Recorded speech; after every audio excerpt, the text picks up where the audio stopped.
¿cómo están? Muy buenos días. Mi nombre es Joan Taboada Núñez, egresado de la carrera de Ciencia Política y Gobernabilidad de la Universidad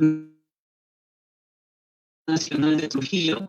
Soy miembro del Centro de Investigación Evidencia y participante activo del programa Educación para la Justicia. Es un honor para mí poder darles la bienvenida y presentarles el foro Juventudes y Cultura de Paz en el contexto del COVID-19, prevenir la violencia y el delito, el cual es organizado por la Secretaría Nacional de la Juventud, SENAJU, y la Oficina de las Naciones Unidas contra las Drogas y el Delito, UNODC. Este evento se celebra en el marco del Día Internacional de la Juventud, que es el 12 de agosto, el cual va a desarrollar diversos temas.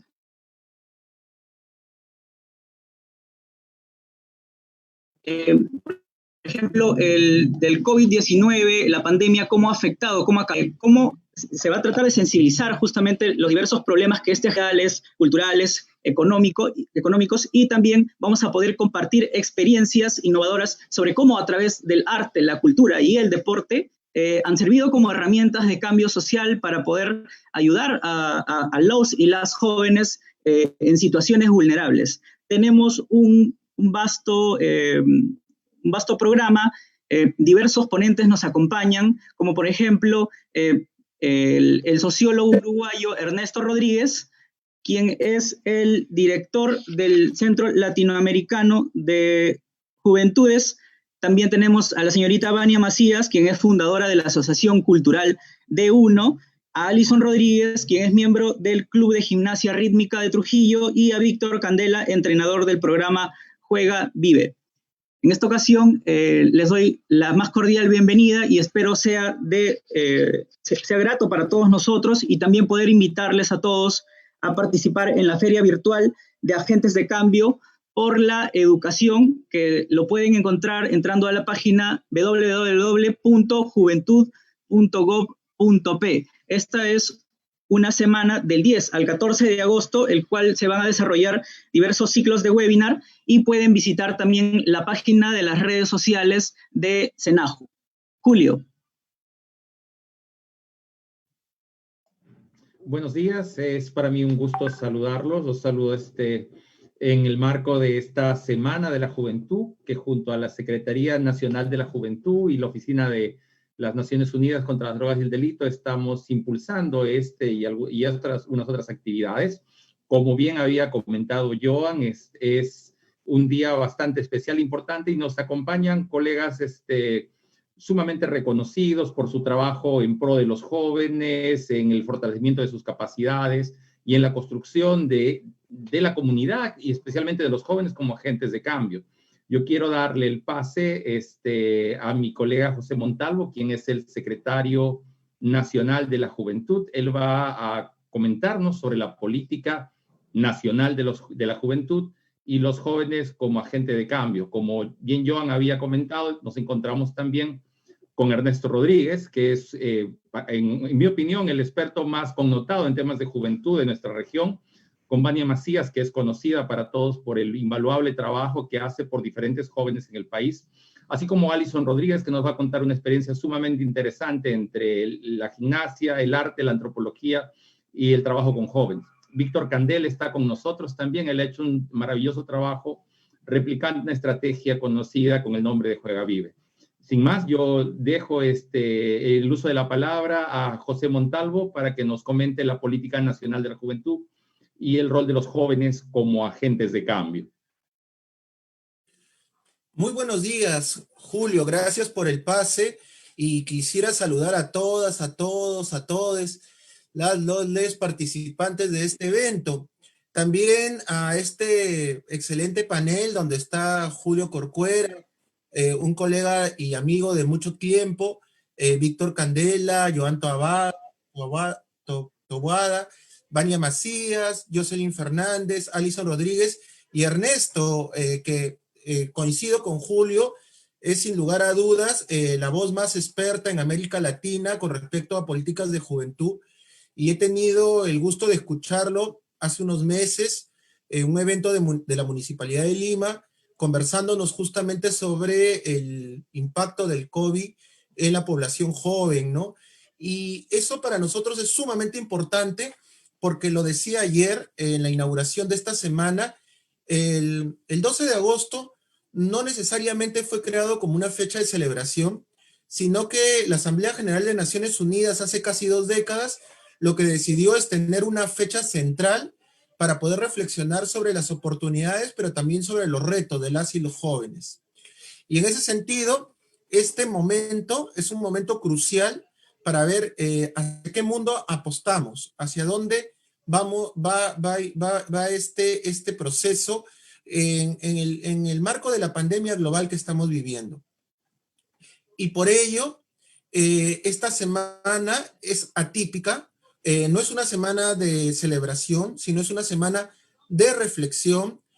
Como Secretaría Nacional de la Juventud hemos querido trabajar un conjunto de espacios de reflexión y esto no habría sido posible sin el apoyo de UNODC. En realidad, la Agencia de Naciones Unidas para la Prevención del Crimen nos ha ayudado efectivamente para que este espacio sea posible y aprovechando que está acá Julio, creo que no debería, creo que esta es una de las primeras veces que salimos a un evento así, pero esperamos que a lo largo de todo este año y del próximo y de los venideros, trabajemos más actividades en conjunto.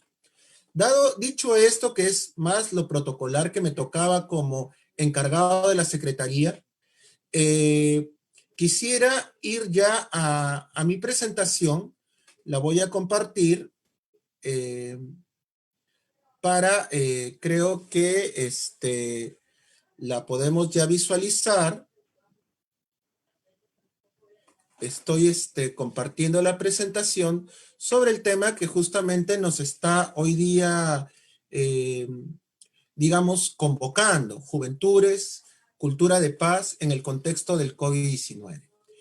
Yo voy a centrar mi exposición sobre la política nacional de la juventud. Como les dije, yo estoy encargado de la Secretaría, yo no soy el secretario titular, me encargaron la Secretaría en febrero en ausencia del titular. Fue una encargatura que se ha dado a través de toda esta época de la pandemia, así que soy un poco el secretario COVID, pero en eso hemos tenido justamente con Víctor Vázquez, que es un colega que no está en el panel ahorita, pero que sin él este evento no se hubiera producido, y le agradezco mucho el espacio, porque él lo ha organizado con su equipo, que es un excelente equipo profesional de la Dirección de Promoción y Gestión de IPROGE. Sin él no hubiera sido posible este evento, y con él hemos tenido que salir de la caja para ver cómo readaptamos la Secretaría al nuevo contexto. Bien, les voy a hablar del contexto que ya existía antes del pre-COVID, y es que teníamos desde septiembre del año pasado una política nacional de la juventud, que es una respuesta del Estado para buscar, valga la redundancia, responder a las necesidades de las y los jóvenes al 2030. O sea, en el Perú tenemos una política de juventud que ha apostado por mirar la década y mirar un poco también su articulación con los objetivos de desarrollo sostenible.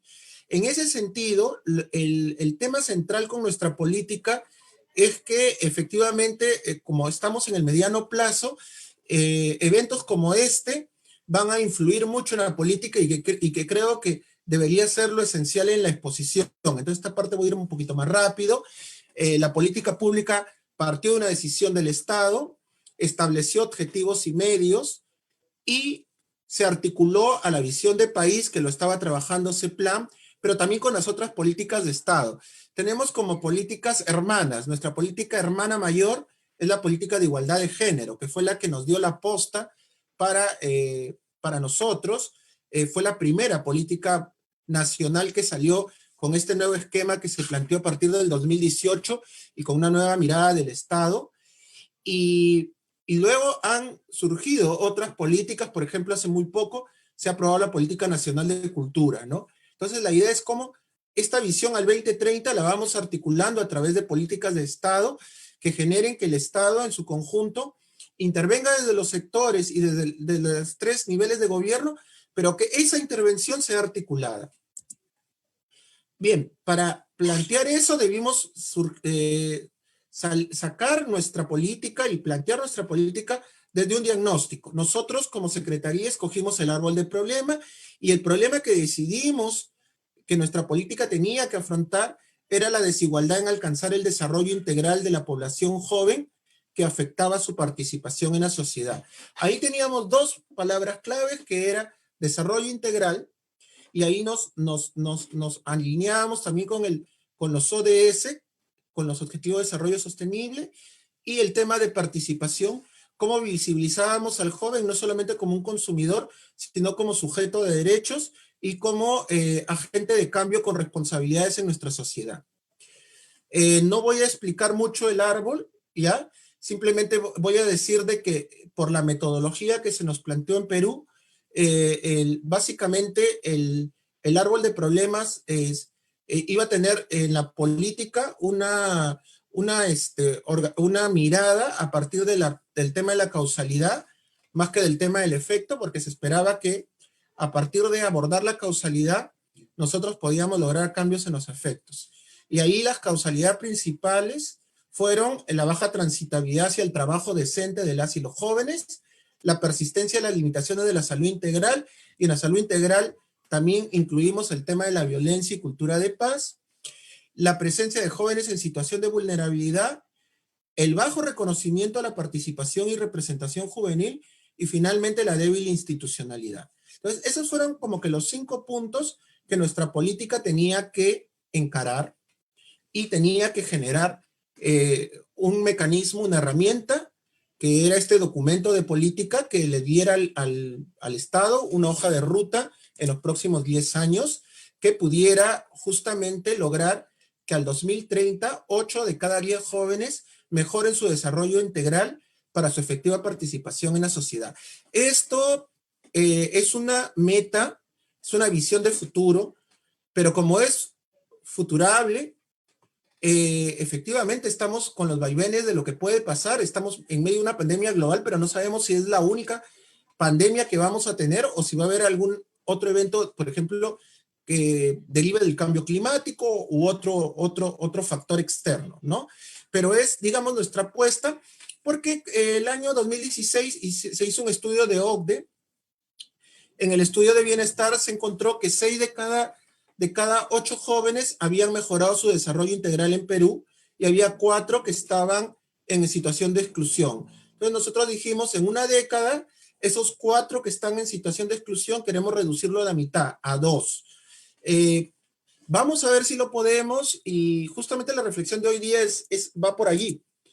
Nos planteamos 6 objetivos. El primero tenía que ver con las competencias en el proceso educativo, el segundo tenía que ver con el acceso al trabajo decente, el tercero con la atención integral a la salud, el cuarto con la reducción de la victimización de la población joven, el quinto con la reducción de la discriminación y el sexto con el incremento de la participación ciudadana en población joven. Hoy día, por el tema que ustedes van a trabajar, yo me voy a centrar en las limitaciones y en las posibilidades en relación del 4 y del 5. Es decir, la victimización, la reducción de la victimización y la reducción de la discriminación. Y para ello me va a ayudar mucho la metodología causal del árbol de problemas que utilizamos para la elaboración de nuestra política. El objetivo 4, que es el primer objetivo que me voy a centrar, es de reducir la victimización. Pero este objetivo lo que buscaba era reforzar todos los componentes de seguridad frente a la creciente victimización y violencia hacia la población joven, porque entendíamos que esto afectaba seriamente su bienestar y su posibilidad de desarrollo integral.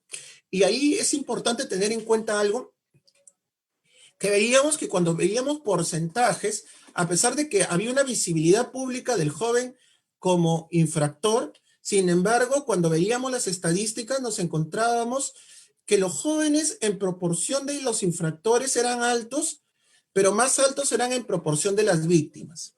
Así como las mujeres eran más víctimas que los varones, ¿ya? Las y los afrodescendientes eran más víctimas que las otras poblaciones. Entonces, encontramos que en la victimización había factores que tenían que ver con el género, con la interculturalidad y también con la edad, que para el victimario, al escoger su víctima, escogía víctimas que le parecían más vulnerables, entre comillas. Y un tema de vulnerabilidad de la juventud, sobre todo de esta primera juventud que le hemos llamado adolescente joven, que va entre los 15 y los 19 años. Sobre todo las mujeres de esta edad son víctimas frente a un conjunto de violencias por parte de su entorno. Y ahí teníamos una causa indirecta, que era la exposición a la violencia y riesgo social creciente en la población joven y la persistencia de limitaciones en la salud integral. ¿Por qué la salud integral? Porque veíamos que violencia y cultura de paz era un elemento fundamental para entender el bienestar integral del que nos hablaba el concepto holístico de salud. Bien, y frente a eso, y esta es la parte crucial de la exposición, y que creo que también se la dejo a este panel brillante que se ha podido establecer gracias a mi gran amigo Julio Corcuera, porque es un panel de lujo. Dejo como preguntas, ¿qué es lo que voy a hacer? Ya me faltan dos PPTs y termino. Lo que voy a dejar son preguntas, más que respuestas, porque creo que ustedes, panel de lujo, pueden ayudarnos a nosotros, Secretaría Nacional de Juventud, para ver cómo mejoramos la implementación de la política, teniendo en cuenta que no habíamos previsto una pandemia global como de la magnitud que habíamos previsto. Un conjunto de eventos catastróficos que se podrían dar, sobre todo aquellos que estaban asociados al cambio climático, pero no una pandemia como la que estamos viviendo. Y creo que nadie estaba a nivel del mundo con una idea de tener un evento tan catastrófico. Bien, nosotros, para reducir la victimización en la población joven, las causas, la causalidad, ahí la hemos reconvertido, y eso nos ha dado nuestros lineamientos. Tenemos dos lineamientos: desarrollar estrategias para la promoción de la cultura de paz y la erradicación de la violencia juvenil, y desarrollar estrategias que mejoren el acceso a la justicia y la resocialización en adolescentes y jóvenes en conflicto con la ley. Y ahí mi gran pregunta, que la dejo a este panel, y ojalá que la tengan a bien tener en cuenta, es: cuando hablamos de desarrollar estrategias para la promoción de la cultura de paz y la erradicación de la violencia, ¿cómo ha impactado la pandemia en las conductas de violencia y en la construcción de la cultura de paz? Y ahí me parece sumamente importante, porque a partir del aislamiento social y a partir de algunas medidas restrictivas que tenemos para la movilidad, también se han dado como zonas de poco acceso, o zonas, digamos, poco transitadas, en la cual una mujer joven, afroperuana o indígena o transgénero está más expuesta a la violencia en relación a su entorno, o el surgimiento de un conjunto de actividades delictivas, y eso lo hemos hablado con Julio Corcuera, que tienen que ver no con la calle, como lo estábamos pensando, sino con tu propio hogar. Es decir, formas delictivas que vienen desde los ciberataques, y que podrían dejarnos sin dinero y nos podrían dejar en la pobreza absoluta en un contexto tan complicado como el de ahora, sin que nosotros ni siquiera hayamos salido de nuestra casa, simplemente habiendo abierto una aplicación, abriendo un correo electrónico o algo que fuera una puerta para que hackeen nuestros sistemas de seguridad. Y el otro es cómo desarrollar estrategias que mejoran el acceso a la justicia cuando estamos viendo que nuestro propio sistema penitenciario y también los centros juveniles que albergan a los adolescentes infractores se encuentran en una crisis sanitaria, porque obviamente, como son espacios cerrados, la pandemia genera allí consecuencias mucho mayores, ¿no? Entonces, ¿cómo podemos brindar a esta población que tenemos que brindarle posibilidades de resocialización y programas resocializadores? ¿Cómo podríamos ayudarlos en un contexto que muchos de ellos están en contexto de encierro, y que los elementos de la pandemia pueden agudizarse ahí, dado que están en una condición de encierro y o hacinamiento. Ahora, es importante también tener en cuenta que ahí la solución no pasa por quedarnos sin centros juveniles y sin penales y abrirlos para que la gente salga a medios abiertos y así. En realidad no, o sea, habría que mirar como Estado cómo vemos la resocialización del adolescente infractor en este nuevo contexto en el cual los espacios cerrados también son espacios de peligro biológico. El otro objetivo que quería centrar en esta exposición era el reducir la discriminación hacia la población joven. Ahí lo que queríamos era garantizar la inclusión efectiva de la población que estaba vulnerable. Y ahí se encontraba presencia de jóvenes en situación de vulnerabilidad, que era la causa directa, y nosotros identificamos a las mujeres jóvenes, y mientras más jóvenes, más vulnerables, a la población LGBTI, a la población afroperuano, a los pueblos originarios, a los jóvenes con discapacidad y a otras poblaciones en especial protección. Por ejemplo, allí tenemos un 10% de jóvenes que son migrantes internos, que son jóvenes que viven en una localidad distinta que es su localidad habitual y están en esa localidad ya sea por un trabajo eventual o ya sea por temas de estudio. Estos jóvenes, en el medio de cuando se hizo se dio el estado de emergencia, quedaron atrapados en ciudades en las que ellos no tenían medios propios para subsistir, ni tampoco tenían una red social que les pudiera dar sustento dentro de estas ciudades.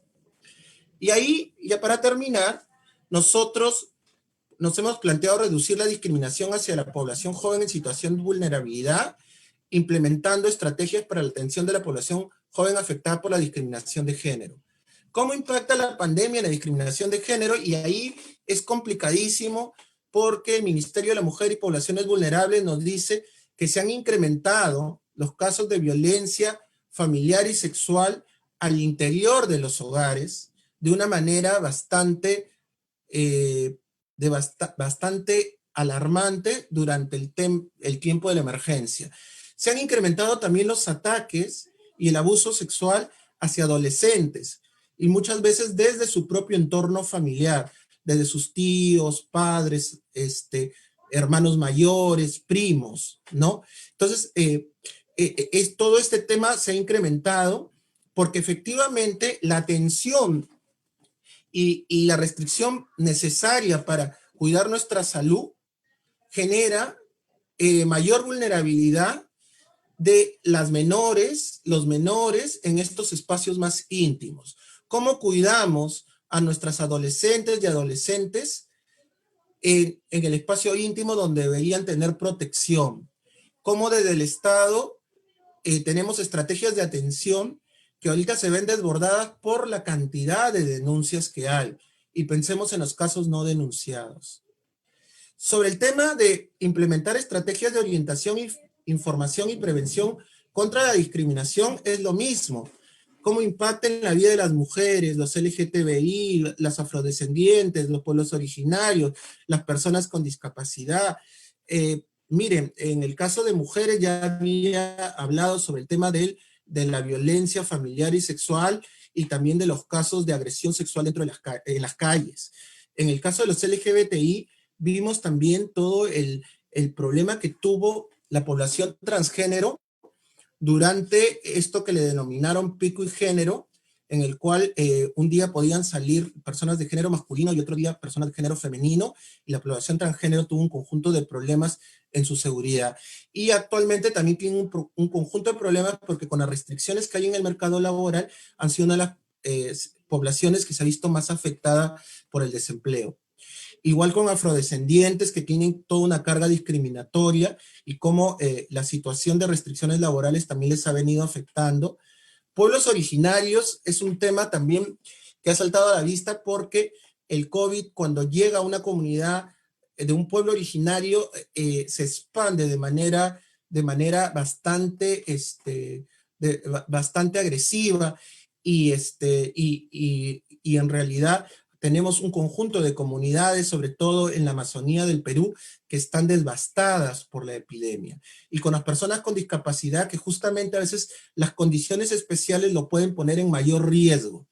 Ya, esas son las preguntas que como institución nos estamos haciendo, como equipo nos estamos haciendo, para ver cómo ajustamos la implementación de la política. Ahorita hemos formado un grupo de trabajo multisectorial para la implementación de la política. El grupo de trabajo va a trabajar, valga la redundancia, hasta marzo, y en ese tiempo, con los especialistas de todos los ministerios, tenemos que resolver estas preguntas. Yo las he mandado a manera de hipótesis para estos dos objetivos. Eso lo tenemos que hacer con todos los objetivos, y si el panel de lujo que hoy tenemos nos ayuda a esto, se lo estaremos eternamente agradecidos, porque habrá sido uno de los aportes fundamentales para la implementación de la Política Nacional de Juventud y para generar mejores condiciones de desarrollo para las y los jóvenes del Perú. Muchas gracias por su tiempo.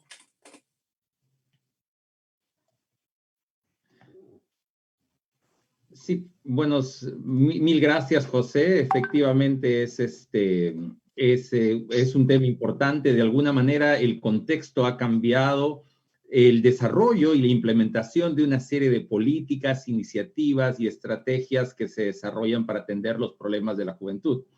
Este nuevo contexto nos obliga también a reflexionar en qué medida las capacidades del Estado, las estrategias que ha implementado para atender las necesidades de jóvenes de diferentes entornos, rurales, indígenas, urbanos, y con diferentes subculturas juveniles, además, puedan atenderse.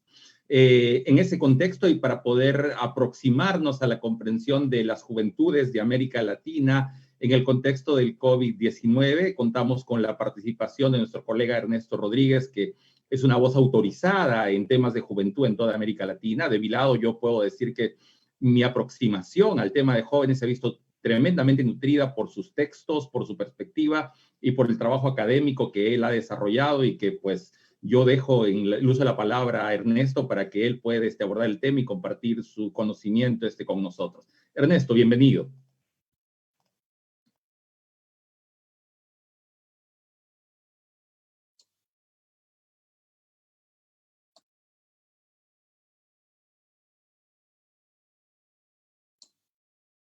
Hola.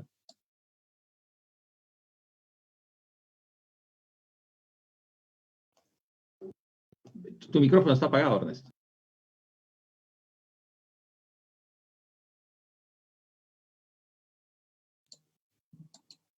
¿Ahora? ¿Ahora sí? Ok. Estos espacios virtuales tienen sus enormes ventajas y sus inmensos inconvenientes. Bueno, primero que nada, muchas gracias por la invitación a formar parte de este encuentro virtual. Un saludo a todos mis compañeros y compañeras del panel. La verdad es que para mí es muy grato compartir este tipo de espacios. Yo quisiera, en cualquier caso,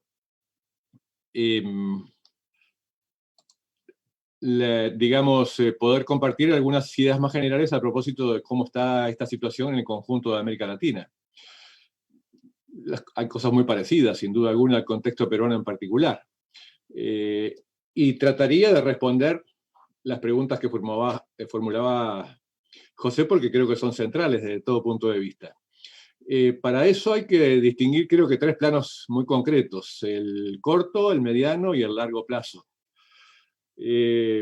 Para empezar, porque esto del coronavirus, el COVID, los COVID, que van a seguir viniendo sin duda, no llegaron de casualidad ni llegaron por un ratito, llegaron para quedarse, y estas van a ser nuevas reglas de juego para poder vivir a futuro. De manera que creo que hay que distinguir sus planos muy concretamente.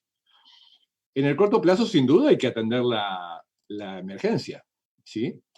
La emergencia, que es muy fuerte, evidentemente.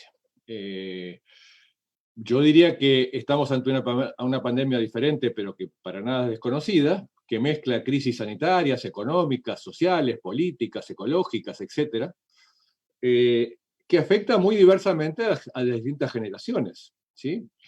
Es una crisis que afecta la pandemia, esta pandemia en particular afecta fundamentalmente a las generaciones adultas y adultas mayores en particular, pero son pandemias que se ubican en el marco de otras pandemias más globales, como lo es la crisis climática, que también es una gran pandemia global, que afecta fundamentalmente a las generaciones jóvenes.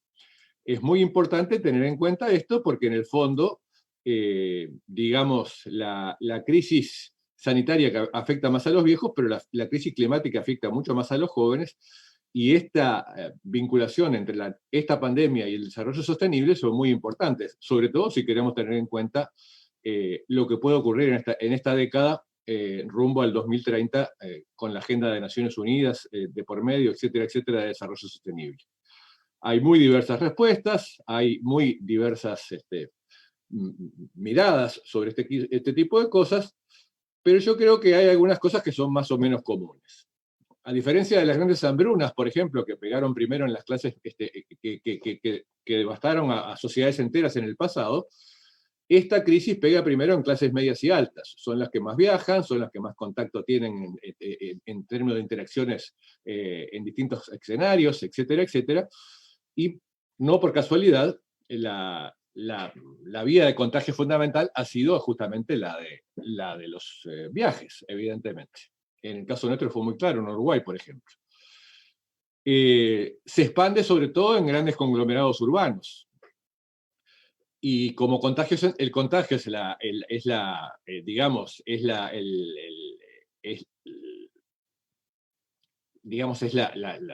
lo principal, la principal vía de contagio es entre personas. La respuesta principal es el distanciamiento, como todos sabemos. Distanciamiento que es muy fácil marcarlo, tenerlo en algunos contextos, imposible, muy difícil en otros, y prácticamente imposible en otros, por su lado también. A mí la impresión que me da es que en este contexto la crisis está afectando sobre todo muy fuertemente en el plano social. La pobreza está aumentando, digamos, a niveles muy, muy importantes. Las cifras de la CEPAL son escalofriantes en ese sentido. La exclusión social está aumentando. El hambre vuelve a ser un tema muy, muy, muy central para muchas comunidades, y se tienen que organizar nuevamente ollas populares y mecanismos de respuesta a esa crisis. El desempleo y el subempleo, que ha crecido enormemente. En fin, hay para lo que queramos elegir, evidentemente, pero todas estas cosas tienen mucho que ver con los jóvenes. El cierre de las escuelas y los colegios es un aspecto central de esta crisis, y también afecta fundamentalmente a las generaciones jóvenes, evidentemente. Y así podríamos decir que se está tratando de trabajar en muy distintos contextos. Yo creo que hay que tener muy en cuenta que hay por lo menos 3 grandes tipos de enfoques en términos de respuestas a este tipo de situaciones, tanto en el corto plazo como en el mediano y el largo. Y son respuestas que tienen que ver con miradas ideológico-políticas, muy claramente. El neoliberalismo está centrado en el salvataje de empresas, en la privatización de servicios públicos y en la promoción de la igualdad de oportunidades, apenas, exclusivamente, digamos, sin tener en cuenta las enormes desigualdades que hay en las sociedades, en nuestras sociedades. El neoconservadurismo está centrado en el negacionismo, digamos, el negar que esto es un problema, en fin, qué sé yo. Trump, Bolsonaro son claros ejemplos en ese sentido, pero en paralelo al negacionismo hay militarización de la sociedad, control riguroso y personalizado de toda la población, y muchos aspectos que afectan centralmente al conjunto de la población y en particular a las generaciones jóvenes, evidentemente. Y el neoprogresismo, por llamarlo de alguna manera, los gobiernos más progresistas están intentando hacer algo vinculado con el ingreso básico universal como una respuesta básica, elemental, para que todos tengan un piso sobre el que apoyarse en materia de alimentación, de servicios básicos, etc. la reducción de la semana laboral, las fronteras abiertas pero con controles rigurosos, y apostando a las salidas colectivas, evidentemente, que creo que es fundamental, y no a las salidas puramente individuales, como apuestan más que nada a los otros enfoques. Esto puede parecer muy etéreo, puede sonar muy genérico, pero es central desde todo punto de vista porque afecta, según sean estas orientaciones, se determinan las predominantes, se determinan las medidas concretas que se toman, evidentemente. Es un hecho que el negacionismo está trayendo consecuencias terribles. Los ejemplos de Estados Unidos y de Brasil son más que evidentes, pero también las medidas puramente neoliberales también están teniendo impactos muy fuertes. En varios países de América Latina esto está siendo realmente muy, muy complejo. Si uno tiene en cuenta además que la crisis está llevando a que algunos países como Ecuador o como Perú se estén endeudando muchísimo, o como México, también tenemos problemas con sociedades que están atravesando contextos autoritarios luego de golpes de Estado que son terribles. Hoy por hoy en estos momentos están habiendo problemas en Bolivia tremendos en estas materias a propósito de los enfrentamientos en plena calle entre los sectores que están actualmente en el gobierno y los sectores opositores por fijar la fecha de elecciones definitivas.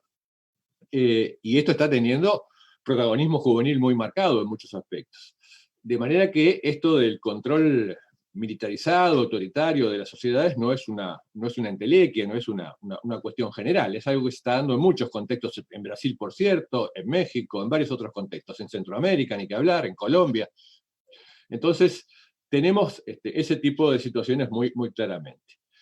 ¿Qué está pasando? ¿O qué tipo de impactos ya visibles estamos viendo y vamos a ver mucho más a mediano y largo plazo? Bueno, yo creo que hay que tener muy en cuenta 3 o 4 cosas centrales en ese sentido. La dinámica global estará cada vez más atada a la robótica y a la inteligencia artificial. Esto es un dato, no es una cuestión que se discuta. El punto es cómo esa robótica y esa inteligencia artificial ayudan o no al conjunto de la población o benefician solamente a algunos. Y ahí están los debates centrados. Se expandirán los sectores primario y terciario de la economía. Esto es todo lo vinculado al agro, la minería, etcétera, o los servicios. Pero se va a resentir muy fuertemente el secundario, básicamente las industrias. Esto también es otra tendencia de mediano y largo plazo muy marcada, muy clara. Se expandirán la educación a distancia, el teletrabajo, el comercio electrónico. Todas estas cosas van a ser, ya están siendo, pero van a ser mucho más profundizadas a futuro, sin ninguna duda. Y se ampliarán sustancialmente los mecanismos de control social de la población. Las cámaras de reconocimiento facial, la información que nosotros brindamos con total irresponsabilidad sobre nuestra vida cotidiana en las redes sociales, que luego es utilizada para toda clase de fines, algunos muy loables, otros nefastos. En fin, estamos en medio de una situación donde los mecanismos de control social nunca tuvieron a su alcance tantas y tan buenas herramientas para poder tener éxito en su trabajo en esa materia. ¿Cómo se ubican los jóvenes en ese marco? Yo diría que vamos a una situación en la cual se va a revalorizar el rol de los jóvenes como cuidadores de adultos mayores y de otros sectores vulnerables. Esto es un dato central. Si queremos imaginarnos roles a futuro de los jóvenes, este es uno muy concreto, que se va a dar por la vía de los hechos, más allá de que a nosotros nos parezca bien o nos parezca mal. De nuevo, es un tema en el cual hay que ubicarse en cuanto a cómo se trabaja en estas materias. Pero el tema de los sistemas de cuidado, que se están ensayando en algunos países como Uruguay, Costa Rica, en parte Argentina, etc., es todo un tema en estas materias. Algunos jóvenes contarán con algunas oportunidades laborales que antes eran muy limitadas, pero van a ser muy precarias y muy críticas. El tema de los deliveries, por ejemplo. Esto de que ahora todo es enviado a domicilio, genera muchas oportunidades, entre comillas, de trabajo para mucha gente joven, que lo único que tiene que tener es su bicicleta o su moto y listo, pero, reitero, en condiciones muy precarias y muy críticas de trabajo, que habrá que regular más y mejor a futuro sin ninguna duda. Los jóvenes tendrán más roles más protagónicos y más reconocidos como expertos en tecnologías de la información y la comunicación. Este es otro dato muy importante a tener en cuenta a futuro. Y sin duda alguna estarán más expuestos que nunca al control político, social y cultural en nuestras sociedades. Esto es muy relevante. Se está criminalizando la protesta social muy claramente. Estamos teniendo nuevos embates contra ciertos enfoques culturales muy fuertemente, y así sucesivamente. Creo que ahí hay toda otra área en la que hay que pensar muy rigurosamente a futuro para ver qué se puede hacer. ¿Qué se puede hacer efectivamente? Y bueno, yo diría que hay que fomentar espacios virtuales de encuentros como este, pero cuidando de que el distanciamiento no sea aislamiento. O sea, necesitamos de cualquier manera lograr que estas cosas mejoren a futuro desde todo punto de vista. Hay que enfrentar las respuestas autoritarias y discriminatorias de grupos de ultraderecha. Esto está siendo muy fuerte en muchos sitios y se va a agudizar todavía más. El racismo en Bolivia es tremendo, las medidas contra la población afrodescendiente en Brasil o en Colombia son brutales, la persecución y el asesinato de los líderes sociales es muy fuerte en muchos aspectos, en casi todos nuestros países. Hay allí un problema muy fuerte, efectivamente. Ya no es un problema solamente de control, es un problema además de imponer una cierta mirada sobre la sociedad, que creo que es importante tener en cuenta para actuar en consecuencia. Hay que desplegar acciones solidarias y empáticas con los sectores más vulnerables, que no son solo los pobres. Hay como muchos sectores que José enumeraba algunos de ellos, se pueden sumar muchos otros, y yo diría que hay que tener muy en cuenta el elemento de que hay que ir a grupos muy concretos, porque ahora esto del aislamiento, del distanciamiento, perdón, lleva a que de nuevo se estén desarrollando mucho las lógicas de los grupos chicos, las familias, las comunidades, los entornos más reducidos, etc. Y eso lleva a que, tengamos que pensar en grupos muy concretos y muy específicos para operar en estas materias, ¿sí? Yo diría que temas como la trata de personas, por ejemplo, está afectando centralmente a mujeres jóvenes y está creciendo enormemente en todos nuestros países. Lo mismo que la violencia sexual contra la mujer o el tema de los enfrentamientos entre hombres, entre varones jóvenes, por control del territorio y cosas por el estilo, en el contexto de este tipo de pandemias, está teniendo otras fórmulas diferentes que también hay que tratar de entender adecuadamente para poder intervenir en consecuencia. Y hay que denunciar y enfrentar las estrategias punitivas de control social, político y cultural desde todo punto de vista. Creo que allí hay como claves, efectivamente. Y cierro con unas pocas indicaciones a propósito de cómo habría que reformular las políticas públicas, probablemente en estas materias, tratando de responder en parte a las preguntas que hacía José. Creo que en primer lugar hay que revalorizar el aporte de las y los jóvenes como actores estratégicos del desarrollo. Esto es centralísimo, ¿sí? Hay que sacar a los jóvenes del espacio de que son un problema, son un valor enorme para nuestras estrategias, para nuestros países en tanto actores estratégicos del desarrollo. Y esto es toda una dinámica, esto es todo un debate político, ideológico muy fuerte, ¿sí? Si ubicamos a los jóvenes como un problema, o si centramos nuestras políticas públicas en los problemas que enfrentan los jóvenes, estamos reduciendo mucho este tipo de cosas. Las estrategias de desarrollo de nuestros países tienen que considerar a los jóvenes como actores estratégicos de ese desarrollo. Y esto implica cambiar totalmente la mirada desde todo punto de vista. Hay que enfrentar sin ninguna duda las estigmatizaciones y las discriminaciones que afectan a los jóvenes, algo sobre lo que ya hemos estado comentando. Hay que atender más y mejor las dimensiones etarias del bienestar. Esto es muy relevante, ¿sí? Las políticas públicas no tienen perspectiva generacional.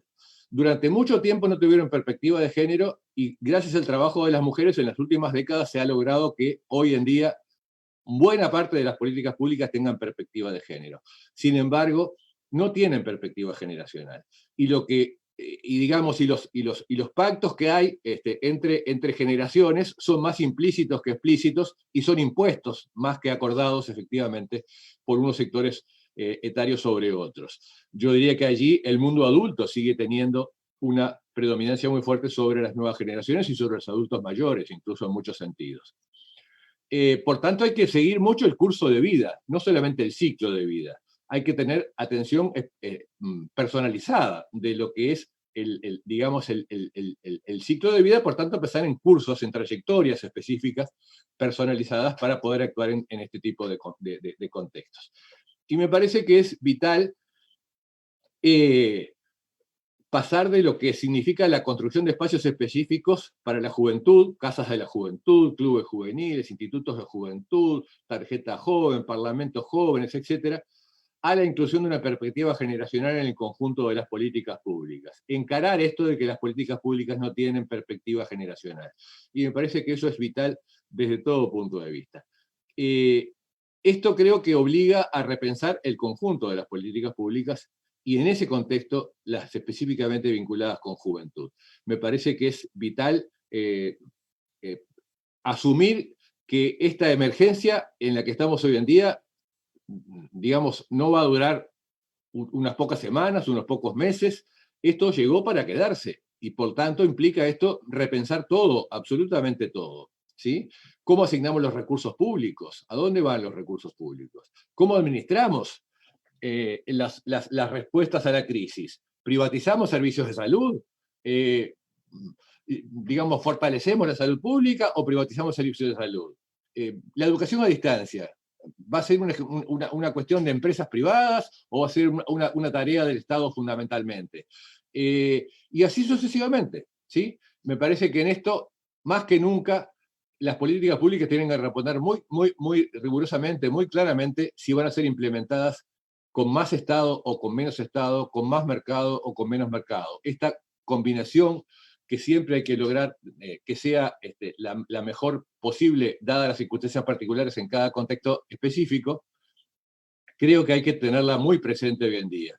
Porque en este espacio, en estos debates, es que se juegan justamente las principales tendencias a futuro, porque los que digamos, pesan en la toma de decisiones, se ubican de un modo u otro en este tipo de debates, ¿sí? Efectivamente es así.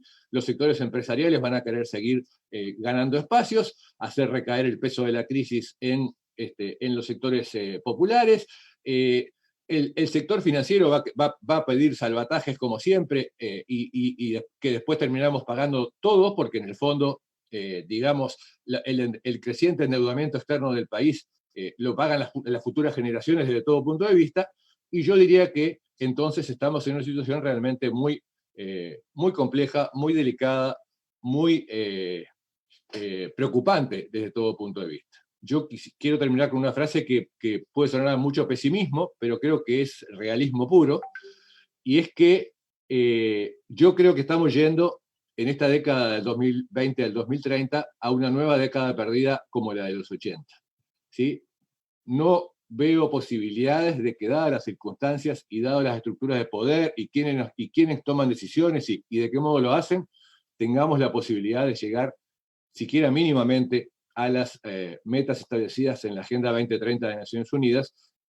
Y creo que en el fondo vamos a ir de nuevo a una crisis de endeudamiento brutal que van a tener que pagar en ajustes económicos y sociales a futuro los sectores más desposeídos como siempre, y eso va a afectar centralmente a sectores claves, las pensiones y las jubilaciones en el caso de las poblaciones adultas, la educación en el caso de las generaciones jóvenes, y así sucesivamente. Creo que hay que ser muy realistas en estas cosas porque creo que estamos hipotecando efectivamente a toda una generación con este tipo de crisis, y eso hay que tratar de que en la agenda pública se vea, se note, se destaque y se pueda trabajar y se pueda tratar de reconvertir, digamos, se pueda tratar de revertir.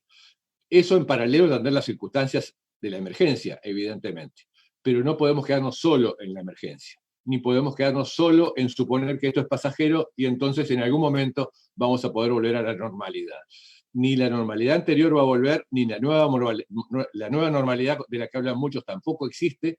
Vamos hacia una situación en la cual todavía se está disputando qué tipo de salida tiene todo esto, y por tanto Las opciones van a estar entre si vamos a tener sociedades de control y sociedades de mercado, o vamos a tener sociedades democráticas, sociedades más abiertas, que tratan de trabajar en función de el bienestar de todas las personas y en particular de sus generaciones más jóvenes. Creo que por allí va el asunto y hay que reforzar todas estas cosas que comentábamos, ¿sí? Reitero, ubicando a los jóvenes como actores estratégicos del desarrollo, porque eso es lo que son en definitiva, y así hay que lograr que se vean en el conjunto de la sociedad. Muchas gracias.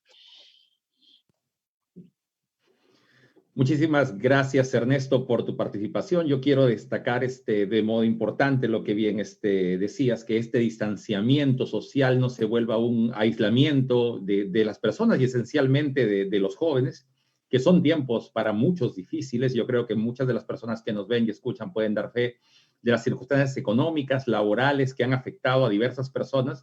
Y conversábamos con Ernesto hace unos días de las situaciones terribles de violencia concentrada en el contexto de los hogares, a partir de mujeres desaparecidas en el contexto de plena cuarentena, de la incidencia más alta de tópicos como violencia familiar, por ejemplo, y cómo en este escenario difícil, tal cual comentaba Ernesto, en el marco de las políticas públicas y de las acciones que desde el Estado se pueden promover, se puede comprender, se debe implementar medidas que permitan aportar a los jóvenes, ponerlos al centro de acciones, como los agentes de cambio que son, como actores que suele enfocarse en medios de comunicación, muchas veces el joven como un agente disruptor, pero muchos jóvenes que hacen una infinidad de cosas buenas, que contribuyen tremendamente a su comunidad y a su espacio, de pronto tienen menos publicidad, de pronto tienen menos primeras planas o atención, pero vaya que existen y vaya que contribuyen plenamente a eso. Y en esas estrategias, las variables de juventud son bastante más diversas, no solo desde el ámbito académico o desde la profesión, digamos, más formal, como la de abogado, ingeniero o contador, qué sé yo, sino que hay un trabajo importante en tópicos vinculados al arte, al deporte, que suelen tener muchas veces una llegada y un aporte distinto y a su vez más contundente. En ese trabajo, en esos esfuerzos, Vania Macías, que nos acompaña, es líder en nuestro país. El movimiento que ella lidera a través de la fundación de la asociación D1 viene desarrollando agentes de cambio. Estos agentes de cambio contribuyen a su comunidad y es un proceso en el cual bola de nieve, en donde el cambio de uno va generando cambios de otros y va haciendo el bien para todos. Son un grato ejemplo para todos y quienes participamos de tipo de foros.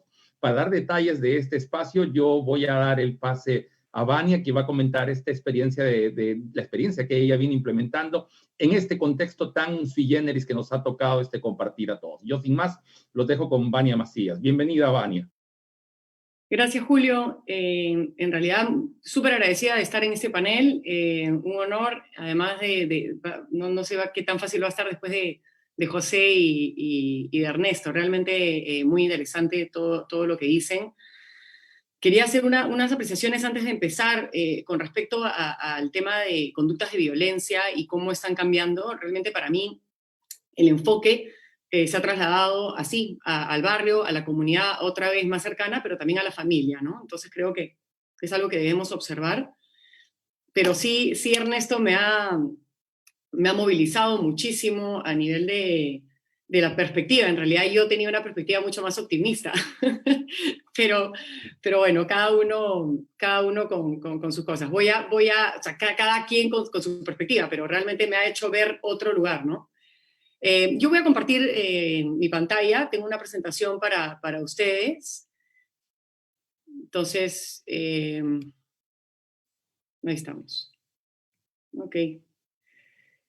Bien, entonces yo quería empezar con estas palabritas, adaptabilidad y resiliencia, ¿no? que responden un poco a lo que estamos hablando, ¿no? A la capacidad de adaptarnos a estos cambios, a lo que estamos viviendo, al contexto actual.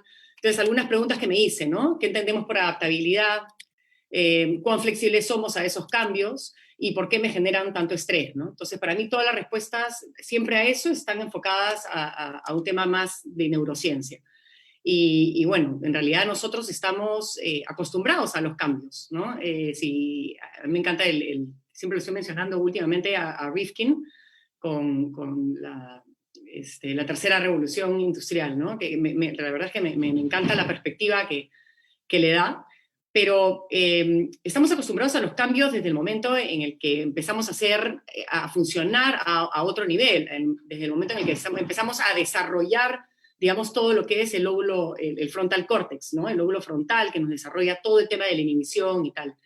Pero ¿por qué nos cuesta tanto los cambios, ¿no? Entonces, ¿por qué? Porque nos exigen más energía, porque nos activan el cortisol, ¿no? Y el cortisol va en contra, o sea, es como que juega, si baja el cortisol, sube la oxitocina, por ejemplo. La oxitocina es algo que se genera a partir de las relaciones que yo genero con el otro. Entonces, en un contexto de aislamiento, efectivamente, tengo menos contacto con personas, no sé si cómo será pues la relación en casa y etc. de cosas que hacen que eso se disminuya. Al mismo tiempo, muchos ya, digamos, la actividad física era natural, ¿no? Uno sale de la casa, se va a caminar, corres, no sé, te mueves muchísimo más, y el no movernos menos hace inmediatamente que la dopamina y la endorfina, que son hormonas de felicidad, de estar bien, se bajen, ¿no? Amenaza también la necesidad de certeza, de controlar, de anticipar, ¿no? Y esa es un poco las razones por las cuales siempre somos reacios a ese cambio. Entonces yo lo que quería era contarles un cambio que yo tuve, ¿no? Esta soy yo, ahí estoy haciendo Kitri en el Don Quijote hace más de 15 años, y tuve un cambio muy radical en el momento en el que mi carrera estaba en el mejor momento, ¿no? Y siempre cuento esto porque ya había conseguido mi contrato con el Ballet de Irlanda como primera bailarina, y me enamoro pues de este grupo de jóvenes haciendo acrobacias en calle, ¿no? Entonces, siempre este grupo, si tú ves a un grupo de jóvenes haciendo acrobacias en un semáforo, en vez de estar en la escuela estudiando, lo ves como un problema. Yo la diferencia es que lo vi como una oportunidad. Para mí se convirtieron definitivamente se convirtieron en una oportunidad. Y lo voy a mostrar, ¿no? Con algunos cuentos o algunas historias, por ejemplo, la historia de Jesús, ¿no? Jesús entra a nuestro programa de formación integral, que busca un desarrollo integral, una palabra clave que lanzó José. Bueno, Jesús ha estado involucrado en temas de pandillaje, e incluso ha pasado situaciones muy difíciles, familiares, perdió a un familiar muy cercano, vio cómo lo mataron, y eso uno no lo olvida. Y de una pandilla pasar a tener un TED Talk y ser uno de los líderes más potentes que tenemos, más fuertes, uno de los mejores profesores, docentes que hemos tenido en una de las escuelas más difíciles, porque los jóvenes y adolescentes que lo ven sienten que pueden resonar con él. Hay un proceso identitario ahí. Geno es una joven maravillosa que había vivido muchísima violencia de todo tipo dentro del hogar, que son contextos que se están dando hoy en día y con mucho más énfasis porque estamos aislados. Entonces, ¿qué sucede con la violencia doméstica? En donde los niños, ¿no? Parte de la familia están siendo parte de una constante violencia. Imagínense eso, ¿cómo sales de eso? ¿No? Entonces, en ese momento, Geno fue parte del espacio cultural que tenemos en Pachacútec, y empieza a activar el control sobre su propio cuerpo a través del movimiento. Y eso lo que hace es que activa su control sobre sí misma, ¿sí? Cuando uno empieza a controlar el cuerpo, activas mente, espíritu, y empieza a convertirse en una líder muy fuerte, pasa a nuestro programa de formación integral, quedan los primeros puestos en el diplomado de la UPC, y luego, bueno, acá no me van a dejar mentir, se encarga de uno de los proyectos que hemos tenido con UNODC, donde Julio fue parte también, y bueno, estuvo a cargo pues de un grupo maravilloso de jóvenes en El Porvenir, en La Esperanza y Florencia Mora. Y por último, Luis Carrera, lo conozco hay una fotito de él abajo, lo conozco a los 12 años, 13 años, estaba haciendo acrobacias en Grau, en Lampa, y bueno, ahí lo ven graduado de una universidad de Pensilvania. Él está viviendo en Estados Unidos en este momento, y quedó hace 1 año o 2 años, quedó como número 1 en la BC One Red Bull. Su carrera no tiene nada que ver con el breaking ni la danza, es netamente, él se ha graduado como fisioterapeuta, y además tiene conocimientos de gestión. Mira, un líder de primera y un referente para miles de personas y miles de jóvenes. Entonces, los jóvenes que han partido de situaciones de alto riesgo, están convirtiéndose en líderes que están cambiando sus comunidades, cambiando a otros, porque es importante un discurso verdadero, en donde yo te digo, yo lo viví, yo sé lo que ha pasado, y por tanto, yo sé que tú también lo puedes hacer. Es muy distinto si alguien me dice eso, con el cual yo me identifico, a una persona absolutamente lejana, ¿no? Que viene de otro contexto socioeconómico, de otra realidad, de otro barrio, porque no es. Uy, no puedo pasar. Ok. En este contexto nace D1, ¿no? D1 es una asociación sin fines de lucro que yo fundo hace 15 años, decido renunciar a mi carrera, renunciar luego a una oferta del Circo del Sol, y me quedo en el Perú para emprender este sueño, este proyecto de cambiar nuestro país y por qué no cambiar el mundo a través de las artes y con lo que a mí la danza me había dado, ¿no? Entonces, ¿qué es lo que hacemos? Generamos oportunidades de desarrollo integral, nuevamente esa palabra, para jóvenes y adolescentes a través de un modelo educativo que usa las artes expresivas y el desarrollo humano para la transformación. Entonces, ¿cómo funciona esto? Bueno, hemos desarrollado una metodología a partir del campo. Yo no soy psicóloga, no soy antropóloga, no soy socióloga, soy bailarina y me gradué en administración de empresas. Entonces, esto ha sido un trabajo desde el corazón, desde el amor, desde el propio campo, con los mismos jóvenes con los que empecé a trabajar hace 15 años. Yo tenía 25 años cuando empecé, era joven, porque estoy considerada joven hasta los 29, y trabajé a través de las artes expresivas, de las habilidades socioemocionales y de la comunidad.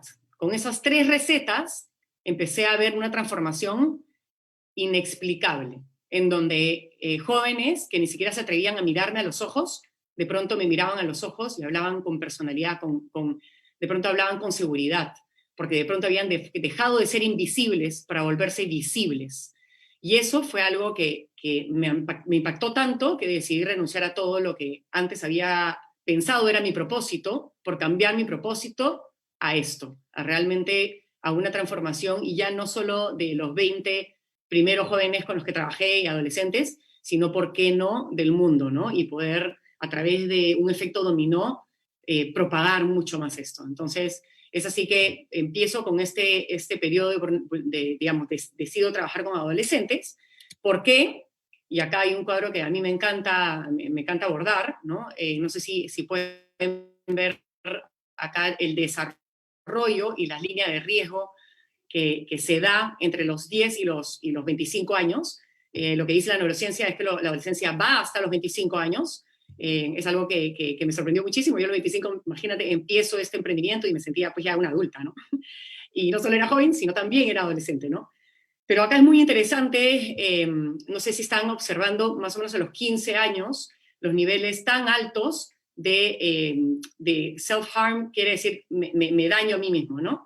Los altos niveles de depresión, el desarrollo del frontal córtex, que es el lóbulo frontal que estaba explicando. El lóbulo frontal yo le llamo el lóbulo humanoide, ¿sí? Que es lo que nos diferencia de un cerebro reptiliano, ¿no? El cerebro de un cocodrilo, que lo que hace es ver la presa y ¡bum!, comerla. Nosotros no, los seres humanos desarrollamos juicio, inhibición, pero esos elementos se desarrollan a lo largo del desarrollo de mi frontal córtex, que se termina de desarrollar a los 25 años. Entonces, ¿cómo estamos siendo conscientes de esa parte? No es que no te has desarrollado suficiente, sino que estás en constante cambio. Entonces, creo que es importante lo que decía Ernesto, ¿no? ¿Cómo puede ser posible que las políticas públicas no estén contemplando un tema de perspectiva generacional, sabiendo que además estamos armados diferente? Porque una persona de 35 años no está armada igual que un joven de 23, que aún no termina el total desarrollo del frontal córtex, pero tiene muchísimo para aportar, muchísimo para aportar. Entonces, ahí es donde lo cuestiono, ¿no? ¿Por qué el arte? ¿No? Y yo, siendo bailarina clásica, siempre hago un poco de broma con esto, porque la verdad es que en el ballet clásico profesional no me volvió muy resiliente, me volvió resiliente, sí, definitivamente resiliente, sí, pero definitivamente no es un desarrollo socioemocional extraordinario. Lo que hace el arte, cómo contribuye el arte a un desarrollo, es mirando el proceso. Entonces, ¿qué es lo que está pasando acá? Yo estoy haciendo nuevas asociaciones. Estoy dejando un poco la razón para entrar al juego, a lo lúdico, al poder equivocarme, al inconsciente que sale de pronto a partir de dinámicas, pero en una comunidad que me contiene, en una comunidad que hemos ido perdiendo. ¿Sí? Aparte el individualismo, el yo, ese sentido que está tan lejano, por ejemplo, en el Perú, a nuestra herencia ancestral, ¿no? Que viene desde el aspecto comunitario. Todos nuestros ancestros, todas las culturas precolombinas y los incas se desarrollaron a partir de la propia comunidad. Es luego que empieza esta división espantosa. Hoy día ni siquiera tenemos barrios, ¿no? O sea, es súper difícil llegar a un barrio y ver que uno le tira la basura al vecino. Entonces, ¿dónde está el concepto comunitario? Y no se dan cuenta que al final es yo me perjudico peor, ¿no? El contexto COVID ha venido a enseñarnos que no nos queda de otra, que o empezamos a ser solidarios y empáticos y a tener la conciencia que si el otro está bien, yo voy a estar mejor, o va a seguir esta situación, ¿no? Entonces, yo sí tengo esperanza en que realmente entendamos que somos seres comunitarios, ¿no? Harari lo especifica muy bien en su libro, ¿no? Somos seres colectivos, y eso es lo que nos da, digamos, ese plus a haber llegado a desarrollar toda nuestra imaginación y lo que podamos crear, porque nosotros nos hemos inventado el dinero, nosotros nos hemos inventado eso que estamos usando ahorita. Eso es lo que hemos hecho como especie, y eso es increíble, porque hemos creado de la nada y podemos crear nuestras propias realidades. Esta realidad que vivimos también la hemos creado. Y los resultados que tenemos con nuestra metodología es más de 8.000 jóvenes y adolescentes impactados. Lo increíble es que jóvenes y adolescentes por los que nadie apostaba nada, de pronto son líderes. No solo eso, sino que el 86% de todos nuestros graduados trabaja en algo que ama, ¿sí? Tienen una satisfacción de vida, son personas que tienen un propósito de vida y por tanto son consecuentes con sus acciones y con lo que hacen, con lo que viven. Entonces nos sentimos súper orgullosos de esta metodología, pero ¿qué está pasando hoy día? ¿No? Y cómo, y digamos, hacia dónde vamos. Y así como hemos podido impactar a manera individual, cómo esos liderazgos pueden impactar a un país. Y acá pongo esta foto del año pasado, de la cual me siento súper orgullosa. Yo estuve a cargo del concepto creativo de los Juegos Panamericanos, junto con un equipo maravilloso de Balich, y yo no lo hubiese podido hacer sin las personas a mi costado, que fueron mis asistentes coreográficos, que son todos graduados de nuestros programas, ¿no? Y que son esas personas que son unos guerreros y tienen la fuerza para poder sacar y liderar y realmente generar esos cambios también a nivel de país, a partir del arte, a partir de las emociones, a partir de eso que nos impacta. Porque no voy a entrar, porque ya me mata Julio con el tema del tiempo, pero en realidad la única manera de poder plasmar e imprimir en nuestro cerebro aprendizajes es de seguro, es a través de las emociones, por la amígdala, ¿sí? Es a través de las emociones. Y me van a decir que esto, si son peruanos, no les generó unas emociones maravillosas, ¿no? Entonces, ¿qué hemos hecho ahora? Hemos tenido que reinventarnos y hemos generado una plataforma digital en tiempo récord, ¿no? Que no se hubiese podido hacer sin la contribución de todos nuestros líderes, ¿no? Porque cada uno de ellos ha dicho, no, va por acá, necesitamos clases grabadas, necesitamos que la gente se pueda conectar. ¿Cómo estamos abordando el tema social? Porque nosotros teníamos estos espacios, estos movimientos gratuitos donde los chicos sentían comunidad. Este es en La Victoria, este es Pachacute, ¿no? En donde nos mirábamos a los ojos y podíamos resonar, donde nos quedábamos mirándonos en un espejo por minutos para poder sentir que existíamos y que vibrábamos con energía. Pues hemos tenido que crear esto, ¿no? Y pongo estos videos, digamos, estas conexiones a nivel virtual, pero seguimos, ¿no? Este es el movimiento de uno de la vista, y esto es manejado, coordinado por jóvenes, ¿sí? Ellos están sacando esto adelante. En Chincha, Pachacútec sigue también, estamos en Pachacútec, en el Perú. Esto lo estamos haciendo gracias a la empresa privada que nos está apoyando en estas iniciativas, ¿no? Y el Puracalle, que no, ya voy un poco cerrando, ¿no? Es un festival de culturas urbanas, hoy día ya no puedo hacer la palabra urbana, es de calle, ¿no? En donde en donde más de 100.000 jóvenes, de pronto no existían plataformas culturales en el Perú que abordan a los jóvenes, y lamentablemente el Estado no tiene el presupuesto. El Ministerio de Cultura tiene el presupuesto más bajo de la historia, y el Congreso anterior lo bajó más aún. Entonces, imagínense si van a poder abordar cosas como las que hace Brasil, o como las que hace Colombia, o como las que hace Uruguay o Argentina, en donde hay un presupuesto determinado para poder desarrollar actividades de prevención para los jóvenes. Esto lo hemos tenido que hacer 100% con acciones privadas o con Naciones Unidas, que nos apoyó un año, o con la CAF, siempre buscando, y es un evento gratuito para los jóvenes, cuesta 3 soles, 5 soles el poder entrar, y realmente tengan una plataforma para su desarrollo, para un desarrollo con mensajes importantes. Son jóvenes que abordan temas como el feminicidio, como los conceptos de diversidad, ¿no? José hablaba de cómo abordamos temas de LGTBIQ, cómo abordamos temas de la mujer. No podemos seguir abordándolos solo hablándolos, los tenemos que empezar a sentir, tenemos que hacer espejos, el teatro espejo, el teatro foro, por ejemplo, ¿no? Son elementos y son digamos, recursos y herramientas tan potentes que hace que podamos conectar mucho más, ¿no? Porque estoy mirándolo, lo estoy sintiendo acá, lo estoy viendo. Entonces, ¿cómo hemos hecho? Bueno, este es un poco quería ponerles un video un resumen del Puracalle y a dónde vamos, reinventándonos.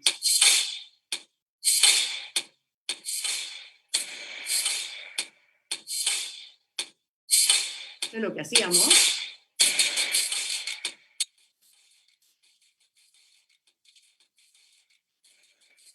Siempre con mensajes muy poderosos, expresándonos, de verdad.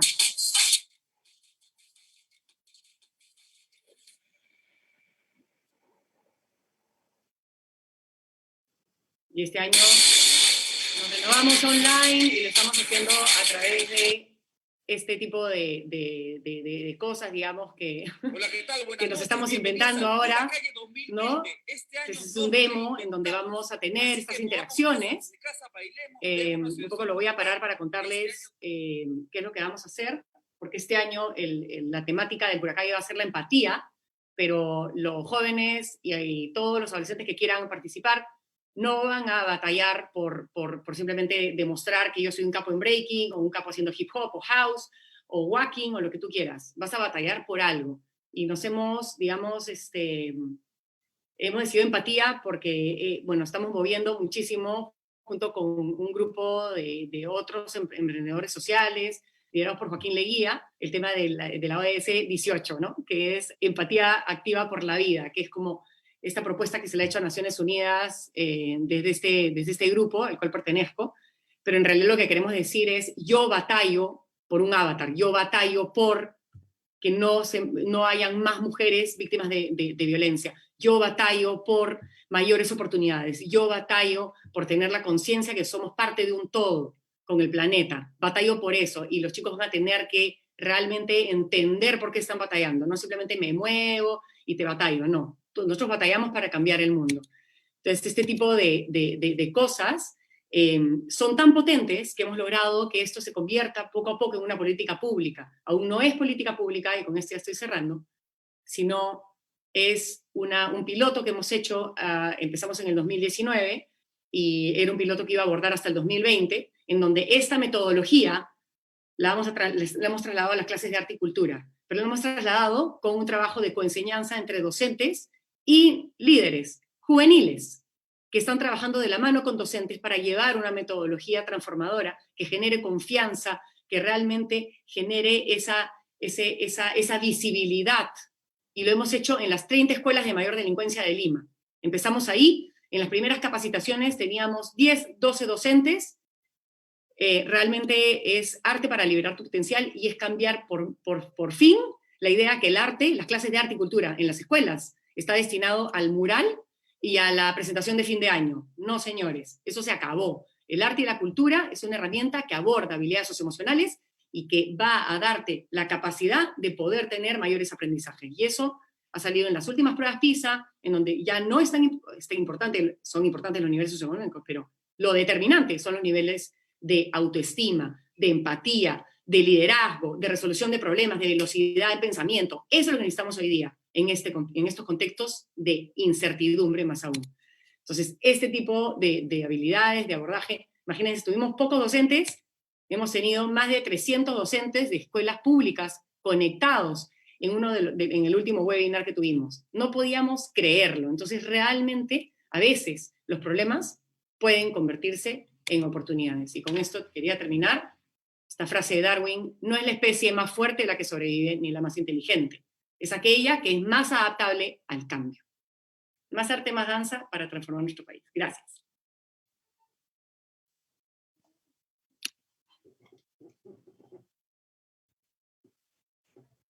Mil gracias, Vania. Es siempre un enorme placer poder escucharte. Yo solo quería comentar con mucha alegría, nosotros desde la Oficina de Naciones Unidas contra las Drogas y el Delito hemos tenido oportunidad de trabajar junto a DEUN en una experiencia maravillosa que esperamos podamos sostener y podamos repetir. Y yo quería comentar dos cosas a partir de esto en relación a lo que Vania bien había manifestado. Recuerdo mucho que cuando nos acercamos a trabajar en algunas zonas, encontramos un primer círculo de resistencia de las autoridades, que seguro tenían buena voluntad, pero cosas de este tipo. Pero los quieren hacer bailar, y los quieren hacer bailar hip hop. ¿Por qué no mejor le ponen una academia para que aprendan matemática, para que aprendan carpintería? Van a perder el tiempo. Y entonces, bueno, teníamos la variable en Naciones, entonces implementábamos los talleres y llegaba un grupo de jóvenes, por supuesto. Pero, y los que son jóvenes, entre ustedes saben bien esto mejor que yo, las juventudes se viven de modos diversos. Hay chicos que lo viven desde el arte, otros desde la cultura, otros desde las opciones de liderazgo, organizaciones juveniles, políticas, sociales y demás. Entonces nos encontrábamos con esa resistencia. Y un punto de trabajo importante era los padres también, que entiendan que cuando el chico hace arte, cuando hace deporte, cuando baila, está también abriendo el corazón y los mensajes están llegando y también está haciendo transformación, de que el chico no está ahí haciendo un mal uso de su tiempo libre. Una serie de estrategias preventivas vinculadas a la reducción del consumo de drogas, vinculados a la reducción de la violencia, vinculados a eso, ingresan tal cual, decía Vania, por la vía de las emociones con más fortaleza, eficiencia y contundencia muchas veces que por un discurso que un adulto como yo pueda llegar. Y en ese sentido, lo que Vania hace está vinculada a una red de jóvenes que también replican y desarrollan cada uno un líder y un ejemplo para su entorno. Y eso está en línea de lo que bien decía Ernesto. Los jóvenes tienen que ser centrales en la reproducción de estos buenos ejemplos. Y tal cual manifestaba Vania y tal cual manifestaba Ernesto, nosotros queremos compartir la experiencia de una joven líder. Ella es Alison Rodríguez. Ella trabaja justamente con variables vinculadas a la prevención, el desarrollo y el deporte. Es parte del Club Gimnasia Rítmica Trujillo. Yo doy fe del trabajo que ha venido haciendo ella y diversos jóvenes en diferentes escuelas, en diferentes colegios, vinculando estas variables de educación, deporte y prevención, especialmente en vistas de reducir violencias, la violencia enfocada en género. Yo sin más le doy pase a Alison. Bienvenida, el espacio virtual es tuyo. Gracias, Julio. Tengan todos y todas muy buenos días. Es un gusto poder estar aquí con ustedes y con este panel de expertos y de lujo realmente, para poder contarles algunos aspectos que considero muy importantes como joven y que aportan también a los jóvenes. Dos cosas en especial que les deseo comentar es que tengo 23 años y que llevo aproximadamente 3 años siendo entrenadora de gimnasia rítmica. Además de esto, soy también antropóloga egresada de la Universidad Nacional de Trujillo. Entonces, uno puede pensar, ¿qué hago como antropóloga enseñando gimnasia rítmica, no? O qué afinidad tiene una cosa con otra. Entonces, bien, se puede ver como algo totalmente disparejo, sin embargo, para mí es una fortaleza y una oportunidad, y ahora les quiero explicar por qué. Primero, mi relación con la gimnasia rítmica inicia a los 8 años, cuando empecé un taller en el colegio, luego paso a un club a entrenar y me retiro a los 14 años como deportista. Sin embargo, se me presenta la oportunidad de ser entrenadora posteriormente, ya unos años después, y yo acepto de mucho gusto porque este es un deporte que yo amo y me gusta, y sería obviamente trabajar de algo que a mí me gusta, y decido emprender en esto, ¿no? Con el tiempo yo creo un grupo independiente con el objetivo de enseñar gimnasia para que sea más accesible y a su vez para llegar a competir. Sin embargo, hay un compromiso más grande que tengo aquí, y es el de formar grupos libres de violencia. Y ahora les quiero compartir algunas imágenes nada más para que se hagan a la idea de qué es la gimnasia rítmica y si es que encuentran algún vínculo realmente con mi carrera, ¿no? Ya luego voy a comentarles más a profundidad esto. Bien. Primero, miren estas imágenes, ¿no? La idea que tienen de la gimnasia rítmica, probablemente, porque es un deporte bastante nuevo, es el de la gimnasta, ¿no? En unas olimpiadas con una cinta, seguramente. Es el que la mayoría hemos visto desde muy pequeños en los Panamericanos, Olimpiadas, y por eso escogí esta imagen que podía retratarlo muy bien. Luego, en la imagen del centro tienen ya una alumna mía, que además debo resaltar que admiro mucho que aún en tiempos de aislamiento social, ellas deciden por su cuenta ir, entrenar, ver un espacio propio donde puedan desarrollarse y seguir con esta formación. Y bueno, aquí a la derecha tienen un breve video que les deseo compartir para que vean cómo era nuestra situación, nuestro ambiente antes del aislamiento social, ¿no? Bien, dicho esto, no sé si alguien considera que hay una afinidad entre la carrera que yo llevo a cabo y mi trabajo, que es el de ser entrenadora de gimnasia rítmica. Sin embargo, yo sí encuentro una afinidad, un vínculo con este. Y es que, como les decía, soy antropóloga y en mi formación universitaria he tenido distintas experiencias, entre ellas el de formar parte de ciertos grupos como los de el programa 4J, Educación para la Justicia, de UNODC, o ser parte de también el programa Barrio Seguro en el desarrollo de este. ¿Y qué ocurre aquí? Nosotros llevábamos a cabo distintos trabajos de prevención de la violencia, de ciberdelitos y de, sobre todo, herramientas lúdicas que pueden llevar a cabo en distintas aulas, en distintos colegios, con docentes y con alumnos. ¿Qué es lo interesante aquí? Es que nosotros, sobre todo, lo que queríamos llegar con los niños, el mensaje que queremos transmitir es el de que sean asertivos, ¿no? No el de ir a imponer ideas, sino que ellos reconozcan cómo se sienten, reconozcan que tienen una voz y que reconozcan sobre todo cuando están siendo víctimas de algún tipo de violencia, tal vez ellos o tal vez en su entorno, ¿no? Entonces, ¿cuál es la solución ante esto? ¿Qué pasa cuando ya reconoces que hay un problema de violencia? El siguiente paso es enseñarles una herramienta que en especial yo quiero destacar una. Se llama Chuca Rompe el Silencio.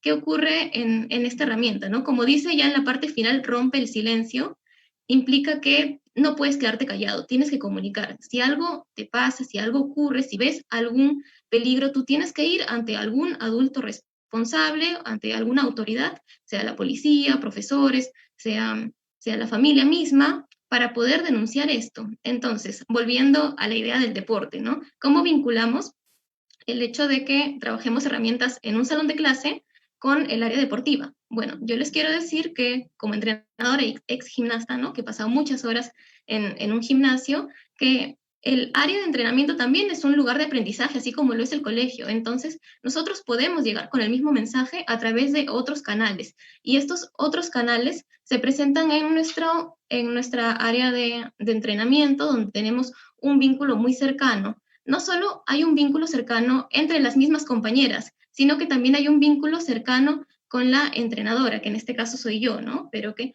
eso es algo que suele ocurrir.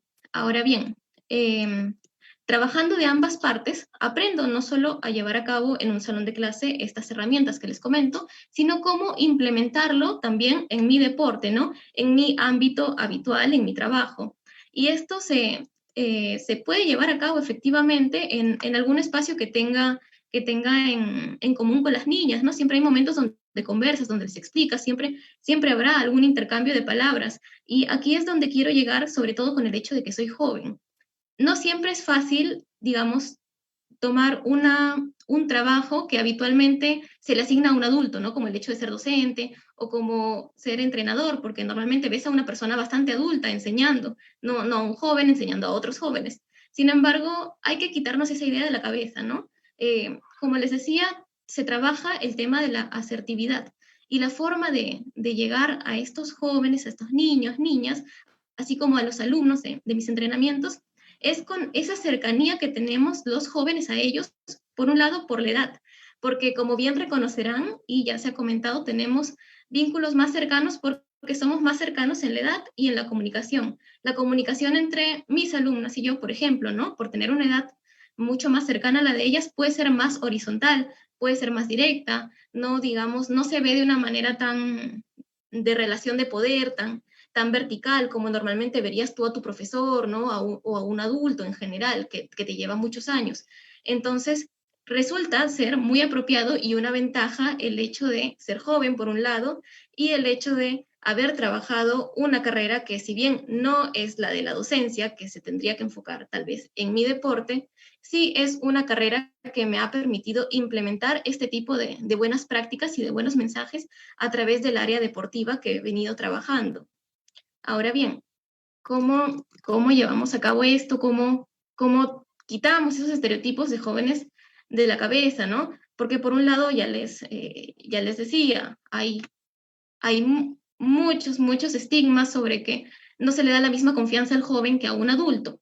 Sin embargo, reconozcamos algo. Si bien los jóvenes estamos en un proceso de aprendizaje que va a llegar eventualmente, los adultos también están en un proceso de aprendizaje porque el mundo, la vida misma está cambiando y hoy ya se ha hablado bastante de eso, ¿no? Estamos en un contexto totalmente distinto donde nadie estaba listo, niños, niñas, jóvenes y adultos. Esto es algo completamente nuevo, entonces todos estamos aprendiendo, ¿no? No quitemos ese concepto, ¿no? De que el aprendizaje solo es para los jóvenes y que ya les llegará su momento cuando sepan, ¿no? Todos estamos aquí en la misma situación, todos estamos enfrentando lo mismo y todos estamos siendo partes de un cambio. Y esto es otro estigma que también quiero derribar desde mi lado, porque no solo es de no brindar confianza, sino que muchas veces se ve al joven, y ya lo había comentado Ernesto, ¿no? Como un problema y no como parte de la solución. Bueno, les comento que lo que yo hago no es un caso aislado, sino soy joven, si bien enseño y además tengo una carrera que me ha permitido vincular mi trabajo y lo que he venido haciendo con distintos programas a través de E4J, ¿no? Educación para la Justicia.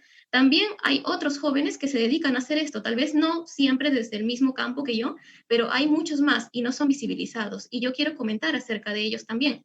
Algunos de mis compañeros se encuentran aquí, como por ejemplo Joan, entre otros que tenemos en común el programa de Educación para la Justicia, el cual hemos llevado a cabo en distintos colegios, como ya les decía anteriormente. En este programa participan distintos colegas míos de la Universidad Nacional de Trujillo, donde se ha desarrollado estrategias y herramientas de prevención del crimen. Y por otro lado, ya en el ámbito deportivo, yo les quiero comentar y hacer una especial mención a el que fue nuestro entrenador de la Selección Nacional de Gimnasia Rítmica y que nos llevó a los Panamericanos durante los Juegos Lima 2019. Él es una persona joven, me lleva aproximadamente 2 años, y aquí pueden ver algunas imágenes del trabajo que hemos realizado con él y de manera aislada también. Porque como les digo, aquí a la izquierda está con alguna de mis alumnas y aquí a la derecha en los Juegos Panamericanos de Lima 2019. Si bien no soy docente directamente, sí he podido aplicar estas herramientas, sí he podido, digamos, hacer una convergencia entre mi carrera y lo que me ha permitido el haber sido estudiante de antropología, el haber sido parte del programa E4J y por otro lado el trabajar con jóvenes, con niñas desde diferentes ámbitos para poder implementar estos buenos mensajes desde distintas áreas, ¿no? Esto se puede ir replicando y sobre todo desde jóvenes, ¿no? El efecto es multiplicador y es muy bueno. Y además el deporte, como ya reflexión final les dejo, crea valores, forma una comunidad, forma un grupo unido y a través de estos valores es que nosotros podemos prevenir los distintos tipos de violencia y comunicarnos de este modo a través de un espacio seguro, libre de violencia. Bueno, muchas gracias a todos y todas por su atención. Fue un gusto el haber participado con ustedes. Muchísimas gracias, Alison, por tu participación. Efectivamente, como bien dice Alison, existen algunas categorías adultocentristas, ¿no? ¿Acaso 5, 6 o 7 meses atrás, si nos hubieran dicho que vamos a hacer un foro virtual, muchos de nosotros hubiéramos preferido, antes que clases virtuales o foros virtuales, tener el espacio presencial? Nos ha tocado a muchos, incluyéndome, por supuesto, adaptarnos a esta nueva normalidad y asumir este espacio en el que desde casa nos conectamos, desde casa compartimos y en medio de este distanciamiento social interactuamos, aprender nuevas cosas. nuevas herramientas. Y cuando digo a todos, literalmente a todos, también a muchos adultos. ¿Y acaso de pronto no es que los jóvenes tienen mejores herramientas para adaptarse a las nuevas tecnologías y demás?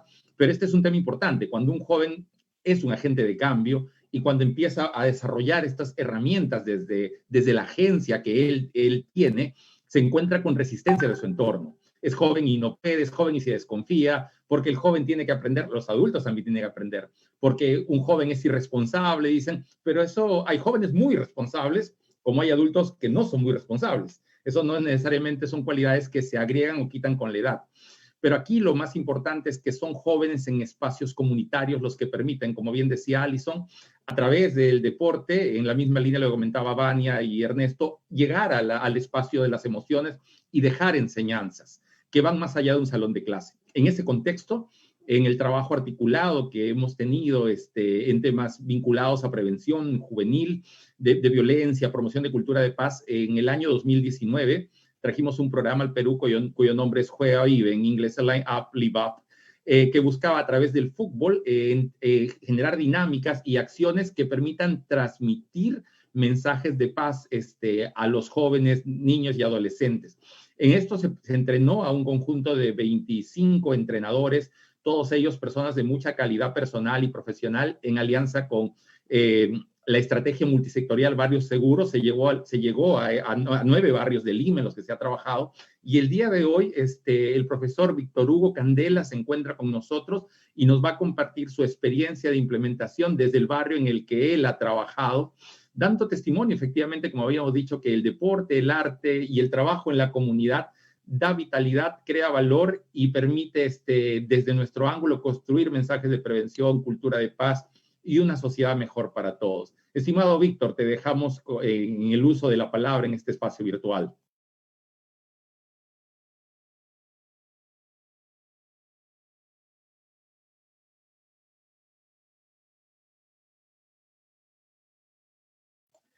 Prende tu micrófono, Víctor.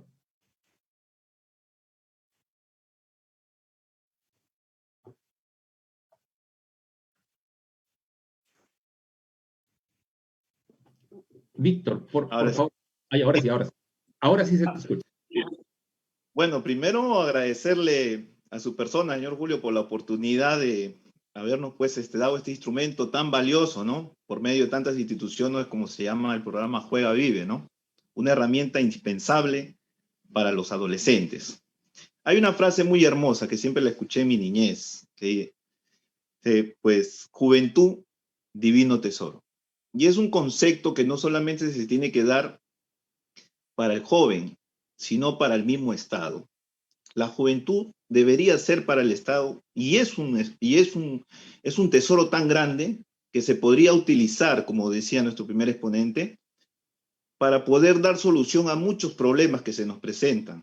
El ser humano a través de la historia muchas veces ha superado muchas barreras, y nosotros, siendo peruanos, la historia de nuestros antepasados nos han demostrado que se puede vencer a lo imposible, ¿no? Una de esas maravillas, por ejemplo, del Machu Picchu, ¿no? Que fue hecho pues en una zona increíble, ¿no? Por eso que es una de las maravillas. Eso demuestra que el ser humano puede vencer muchas barreras, ¿no? Como las que tenemos hoy. En este caso estamos hablando del tema de la pandemia. El ser humano puede adaptarse y puede dar muchas soluciones, ¿no? Que es la que buscamos, el eje principal, que sea el adolescente. Bueno, nosotros la primera promoción que recibimos este gran programa que se llama Juega Vive, fuimos invitados por la oficina de la ONU, y esto fue auspiciado también por la embajada pues de Qatar, y recibimos la primera capacitación. Somos la primera promoción en recibir este programa. Fuimos capacitados por el profesor Johannes de Bélgica, Malú de Colombia, los cuales de una manera muy dinámica y práctica nos transmitieron este instrumento valiosísimo para nuestra juventud, ¿no? Básicamente el programa Juega Vive se traduce en tratar de darle al adolescente, reforzar sus actitudes, y a través del deporte, en este caso el fútbol, poderle desarrollar sus capacidades y a sus actitudes para que ellos puedan resolver situaciones, no solamente en el contexto deportivo, sino también en la vida. Entonces, esta herramienta básicamente es de prevención, ¿no? Hoy en día, ustedes saben, la situación de nuestra sociedad es muy difícil, ¿no? Tenemos mucha problemática en nuestra sociedad, delincuencia juvenil, drogadicción, y básicamente el Estado muchas veces invierte en seguridad ciudadana, pero sería muy bueno también que el Estado se sincere con la inversión hacia la juventud, porque muchas veces, como nos decía nuestro exponente anterior, todo queda en palabras. Entonces, eso tiene que hacerse una realidad, porque el adolescente es capaz de ser ayuda para el Estado. En esta circunstancia en la que nos encontramos, los jóvenes adolescentes son los que más dominan los medios de comunicación, los medios virtuales. Entonces, podrían ser ellos una gran herramienta si se generara un programa para que ellos puedan ser de ayuda y también cuidar pues a las personas mayores, ¿no? Con programas de televisión, audiovisuales y diferentes maneras de poder transmitir, utilizando a ellos como medio para que esta prevención, también este cuidado de la salud sea efectiva. Entonces, volviendo a lo de que es el programa, es un programa de prevención, ¿no? Que le va a ayudar al joven a tomar muy buenas decisiones. Entonces, lo que el programa en sí tiene 10 sesiones que le hacen ver al adolescente sus puntos fuertes, conocerse interiormente. También le hace conocer a él el medio, su entorno donde él vive. Entonces, con estos temas, al adolescente le da la capacidad de poder tomar decisiones. Lo que me encantó y lo que me gustó de este programa no es que prácticamente uno mecanice, ¿no? Haga un trabajo mecánico en el adolescente, no, sino que le da la información y el adolescente es capaz de razonar y poder tomar una decisión acertada. Eso es muy, muy importante. Eso quiere decir que los jóvenes sí pueden cambiar.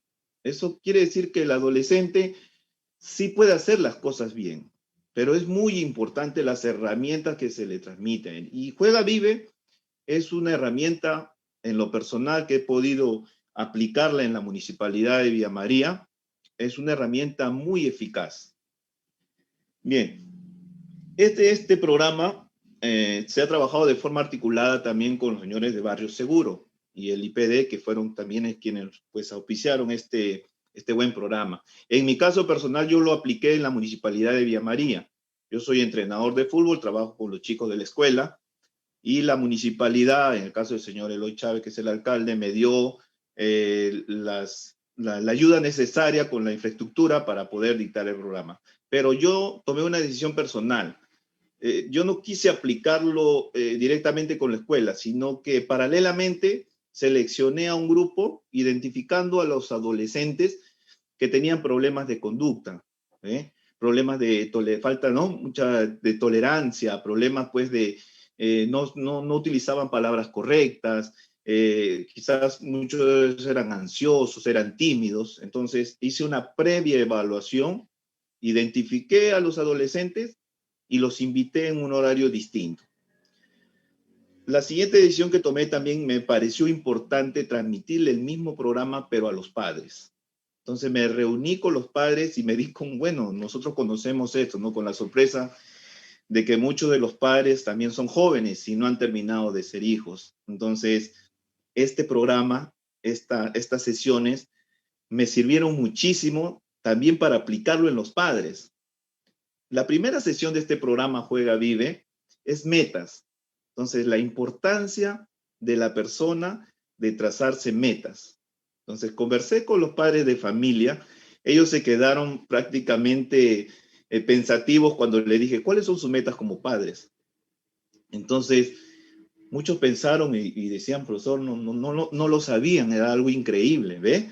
Entonces, nosotros, como Juega Vive, se nos abrió una oportunidad, un campo muy grande para poder ser de instrumento y reforzar a los padres de familia que como padres ellos tenían metas. ¿Ve? Es algo muy importante porque previo al trabajo con los padres, eso daría un resultado más adelante con los adolescentes, ¿no? Entonces yo le decía, una de las metas importantes de ustedes, pues es primero educar a sus hijos. Y cuando hablamos de educación, no solamente estamos hablando pues, de darle alimentación, no solamente estamos hablando de mandarlo al colegio, no, si estamos hablando de darle afecto, de darle cariño, de darle valores. Y hay muchos temas más. Entonces, este programa Juega Vive trabajó primero con los padres y dio un resultado maravilloso. Los padres estaban constantemente, en todo momento, monitoreando las actitudes de sus hijos durante las 10 sesiones. Luego de conversar con los padres y informarles acerca del programa, me centré ya en los jóvenes. Había uno de ellos, este chico llamado Jacob, que siempre veía el programa de fuera, siempre observaba, pero este chiquito tenía problemas de conducta. En esa zona es muy conocido porque es muy belicoso y tiene problemas graves de conducta. Entonces un día, yo ya lo había observado, pero ya había planificado yo con los alumnos que tenía. Entonces un día lo vi sentado y me acerqué a él. Le dije, Jacob, ven, te quiero invitar a este programa.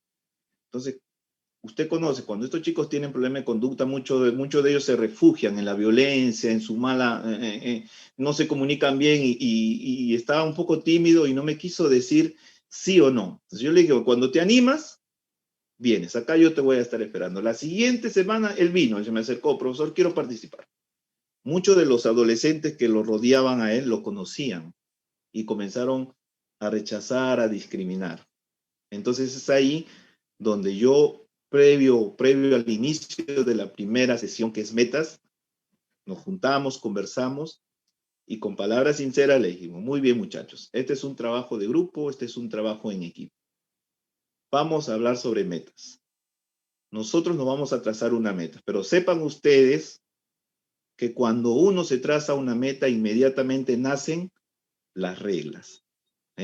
Entonces ya estaba aplicando lo que es el programa en sí.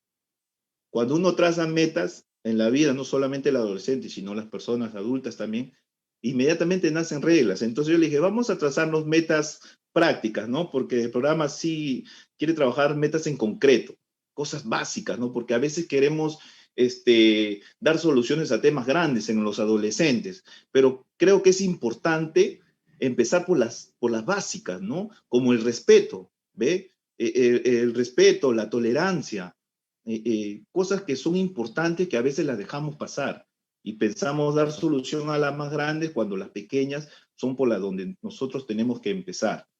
Entonces, reuniendo a los chicos, le digo, vamos a empezar con una regla, la regla del respeto. ¿Sí? Entonces, cada vez que ellos llegaban, se saludaban. Profesor, buenos días, compañero, buenos días. Yo estaba observando, mirando que ellos pues poco a poco vayan desenvolviendo. De una manera increíble, en la tercera sesión nada más de este programa, en la tercera sesión, era un cambio, era una transformación total de los adolescentes. Hasta yo mismo me sorprendí, les soy muy sincero, yo mismo me sorprendí de que cómo dándole herramientas muy simples a los adolescentes, porque yo soy profesor de educación física, entrenador de fútbol, he trabajado en muchos lados, en muchos lugares, inclusive con adolescentes, cadetes de la Escuela Militar de Chorrillos también, con herramientas básicas como el respeto, la tolerancia, el compañerismo, ellos comenzaron a transformar sus actitudes y su manera de pensar. En la cuarta sesión, ellos me estaban diciendo, profesor, que este programa no termine. Profesor, solamente 10 sesiones. Entonces, ¿esto qué nos dice a nosotros? Uno, que sí se puede hacer las cosas. Dos, que el adolescente puede cambiar, ¿no? Entonces, no debemos nosotros dejar de ser optimistas. No debemos nosotros dejar de creer, como lo decía Vania, ¿no? Poder cambiar a través de las emociones. Como acá lo tengo anotado, cada una de las intervenciones, porque en verdad me gusta mucho tomar las cosas importantes. Lo primero, que era una política que se sincere hacia el joven, o sea, que sea efectiva. Que no quede solo en palabras, sino que sea efectiva. Luego, lo dijo Ernesto, debemos de mover los programas alrededor de los jóvenes, que los jóvenes sean el eje importante, el eje de cambio para nuestra sociedad, pero que se haga efectiva. O sea, no necesitamos hacer una gran inversión de dinero para que un joven pueda aportar al Estado. No se necesita, solo lo que necesitamos es creatividad, solo creatividad y los instrumentos necesarios para que ellos comiencen a generar ese cambio, ese poder de transformación que ellos lo tienen, ¿no? Entonces, como lo dijo Alison también, ¿no? Ella es joven y muchas veces quizás se vio relegada porque vio maestros quizás mayores de edad y por ahí que no tomaban en cuenta a una maestra joven. No, los jóvenes sí pueden hacer un cambio importante. Miren, los logros que tuve en este programa con estos jóvenes fueron increíbles, ¿no? Por ejemplo, vi la capacidad de integración en ellos mismos. A través de las sesiones, ellos poco a poco fueron integrándose. Los varoncitos fueron, de alguna otra manera, respetando a sus compañeras, porque también participaron jovencitas. O sea, el programa no solamente era dirigido a los varones, sino también hubo grupos de jóvenes, que eran 3 niñas que participaban. Cuando llegaban a la primera clase, ellos tenían temor. Usted sabe, el adolescente tiene un poco de temor cuando ve una dama, o si no, está que la discrimina, o si no, quizás muchas veces la está tratando mal. Entonces, la idea era pues darle a el joven las herramientas para que él pueda respetar a su compañera. Entonces se conversó, se habló con ellos, pues que cada uno tiene la misma posibilidad, cada uno tiene la misma capacidad. Pero si trabajamos en equipo y respetamos al compañero, entonces pues podríamos alcanzar la meta, la regla que nos hemos trazado. En la segunda, en la tercera sección, era una cosa increíble. En un momento de la sesión le dije, pues vamos a darle un abrazo a su compañera. Entonces, muchos de ellos como que tenían una lucha interna, ¿no? Porque en nuestra sociedad de repente no es algo normal, ¿no? Usted sabe, a veces la influencia de los medios de comunicación y de la radio y de la televisión, lamentablemente han hecho en nuestros jóvenes, pues, otra idea, ¿no? Otra idea de lo que es pues, el afecto, el cariño. Entonces, para ellos era algo raro, algo que no se da así nomás. Pero poco a poco lo fueron logrando. Es más, en partes y sesiones de la clase, se vio muchos casos de que los jóvenes cuidaban a las compañeras. Sus palabras comenzaron ya a bajar de tono. Ellos comenzaron a tratarlas un poco mejor. Es más, en muchas sesiones lideraban a las señoritas, ¿no? Y ellos se dejaban, o sea, le hacían caso a sus compañeras, tomaban muy en cuenta las indicaciones que ellas hacían. Entonces fue una cosa muy, muy, muy importante el poder trabajar con ellos. Llegamos a trabajar 3 promociones con estos jóvenes, ¿no? Y los 3 jóvenes que les comenté terminaron siendo líderes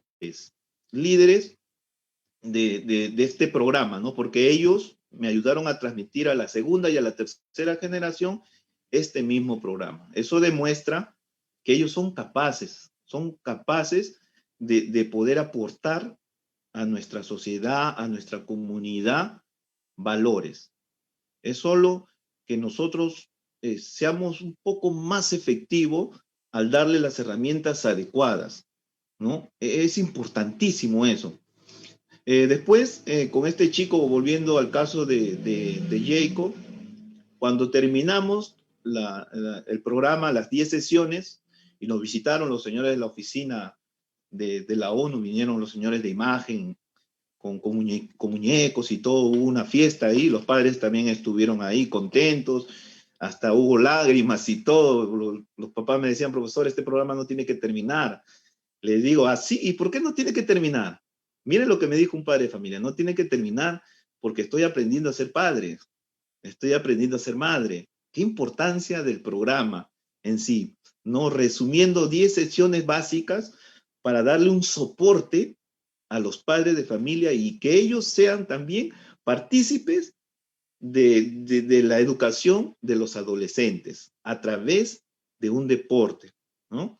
Entonces Jacob se me acerca y me da un abrazo, me sorprende, me dice, profesor, gracias, con estas palabras, ¿no? Me dice, profesor, gracias por cambiarme la vida.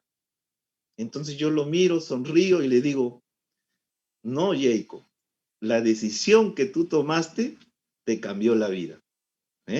Entonces, este programa Juega Vive es un instrumento muy valioso que no solamente, comentaba el señor Julio, no solamente se puede adaptar a la parte deportiva, también se puede adaptar en los colegios. Tuve la oportunidad de compartirlo en el colegio donde yo trabajaba para la hora de tutoría.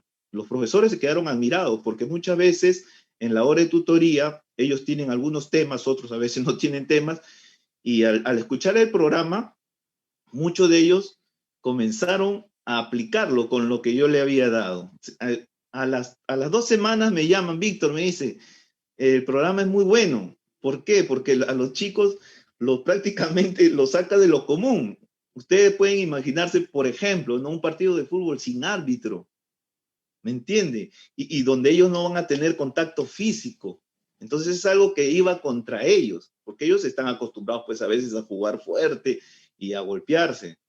Pero cuando ellos vieron estas cosas novedosas, entonces ellos comenzaron a aprender y comenzaron a crecer y a reforzar sus actitudes. Las actitudes importantes pues que son muy valiosas para que ellos puedan generar un cambio, ¿no? Yo creo que sí, yo creo mucho en el joven. Desde muy niño tuve yo la influencia, bueno, de mi padre, el cual pues él tenía una pequeña bolsita pequeña de balones y camisetas, y era increíble cómo adolescentes que estaban alrededor del campo, pues él los invitaba a jugar, los invitaba a participar. Pasaban los años, parece mentira, estos señores ya tendrían pues 40, 50 años, los saludaban a mi padre, decía muchas gracias porque usted me rescató de tal vicio, de tal cosa a través del deporte. Este programa Juega Vive es una herramienta muy valiosa para cualquier deporte, para cualquier área. Es más, yo me atrevería a decir que este programa puede adaptarse para aplicarlo en el trabajo, para un momento para los trabajadores, para un momento de esparcimiento y aplicarlo en dicha empresa o en dicha institución y hacer que sus trabajadores o las personas que están allí puedan tener un cambio de actitudes, ¿no? Porque eso es lo que hace Juega Vive, nos refuerza las actitudes básicas, ¿no? Recalco eso, las actitudes básicas, como el respeto, el saludo, son cosas importantes que a veces, como les digo, no las tomamos en cuenta, pero qué bonito cuando alguien viene y nos saluda, ¿no? ¿Cómo estás? Muy buenos días. Nosotros nos sentimos bien. Entonces, hoy en día, nuestros adolescentes no lo practican, pero no es porque no quieran, no es porque son incapaces ellos, pues, de poder hacer cosas correctas. No, ellos son capaces. Yo creo mucho en los jóvenes. Ellos son capaces. Es más, aquellos jóvenes que están ahorita purgando penas y en las cárceles juveniles, yo también creo, con la experiencia que tengo en este programa, puede hacer un cambio. Puede hacer un cambio y puede ser muy efectivo. Entonces, pues, lo dejo ya para cerrar con una frase que yo manejo siempre en mi carrera, ¿no? Lo indispensable no puede parar. Y nosotros somos instrumentos indispensables para nuestros jóvenes. Muchísimas gracias, señor Corcuera, y adelante. Víctor, muchísimas gracias a ti por todo tu valioso trabajo. Víctor es parte de esta primera promoción y uno de los entrenadores que mejor ha implementado este trabajo en Villa María del Triunfo, que combina el deporte con la construcción de valores, cultura de paz y demás. Bien, estamos en el cierre de este foro virtual. Yo voy a dar el pase brevemente para que nuestro colega Joan Taboada pueda brindar las conclusiones de este evento y poder dar cierre al mismo. Joan, por favor. Claro, muchas gracias, Julio. Tenemos en claro que nosotros somos gran parte de la población, pertenecemos, pues, somos más del 30% de la población a nivel nacional, y es justamente espacios como estos los que necesitamos. Se nos abre espacios, oportunidades para poder expresarnos, para poder llegar a la población, justamente sabiendo que de todas de alguna u otra forma tenemos dificultades de integración social y económica, y más aún ahora, pues a raíz de la pandemia, ¿no? Es importante también recalcar cómo los expositores como Vania Macías, Alison Rodríguez y Víctor Hugo Candela, pues nos han enseñado diversos puntos de su trabajo, ¿no? El trabajo de hormiga que vienen haciendo desde ya hace mucho tiempo, tratando de eliminar la violencia y sembrar nuevos espacios y oportunidades para jóvenes que justamente necesitan de este apoyo, ¿no?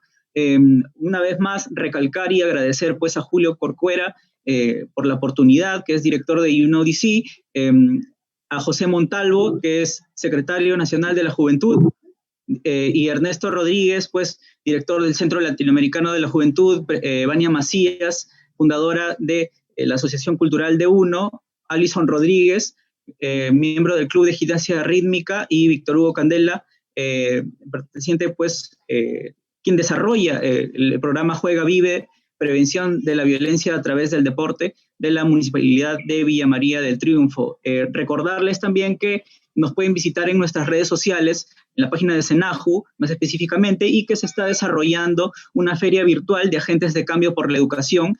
Pueden entrar a la página www.juventud.gov.p. Y también este es un ciclo, pues, de diversos webinars que se está desarrollando del 10 al 14 de agosto, y sean todos muy bienvenidos y muchas gracias por la oportunidad. Julio. Joan, muchísimas gracias. Querida Vania, estimado Ernesto, Alison, Víctor, José, y todos los colegas que están detrás de este esfuerzo como soporte en la parte técnica, en todos los detalles de la transmisión que uno siempre tiene que hacer seguimiento, y todos los líderes juveniles que nos escuchan, que nos han acompañado, nuestra gratitud. Como bien decía Joan, esto es parte de una serie de actividades por la Semana de la Juventud. Mañana es el Día Internacional de la Juventud. Y este es parte de una serie de eventos que desde UNODC, de la Oficina de Naciones Unidas contra las Drogas y el Delito, y la Secretaría Nacional de la Juventud, vamos a seguir extendiendo, brindando y compartiendo en estos espacios de nueva normalidad. Yo espero que un espacio no muy lejano, volvamos con todos hemos trabajado en diferentes momentos, a seguir trabajando en la comunidad y seguir haciendo de este espacio un espacio más seguro, más sano y más productivo para todos. Nos despedimos entonces, mil gracias a todos, con todos, nuestro mayor aprecio, a seguir trabajando por los jóvenes.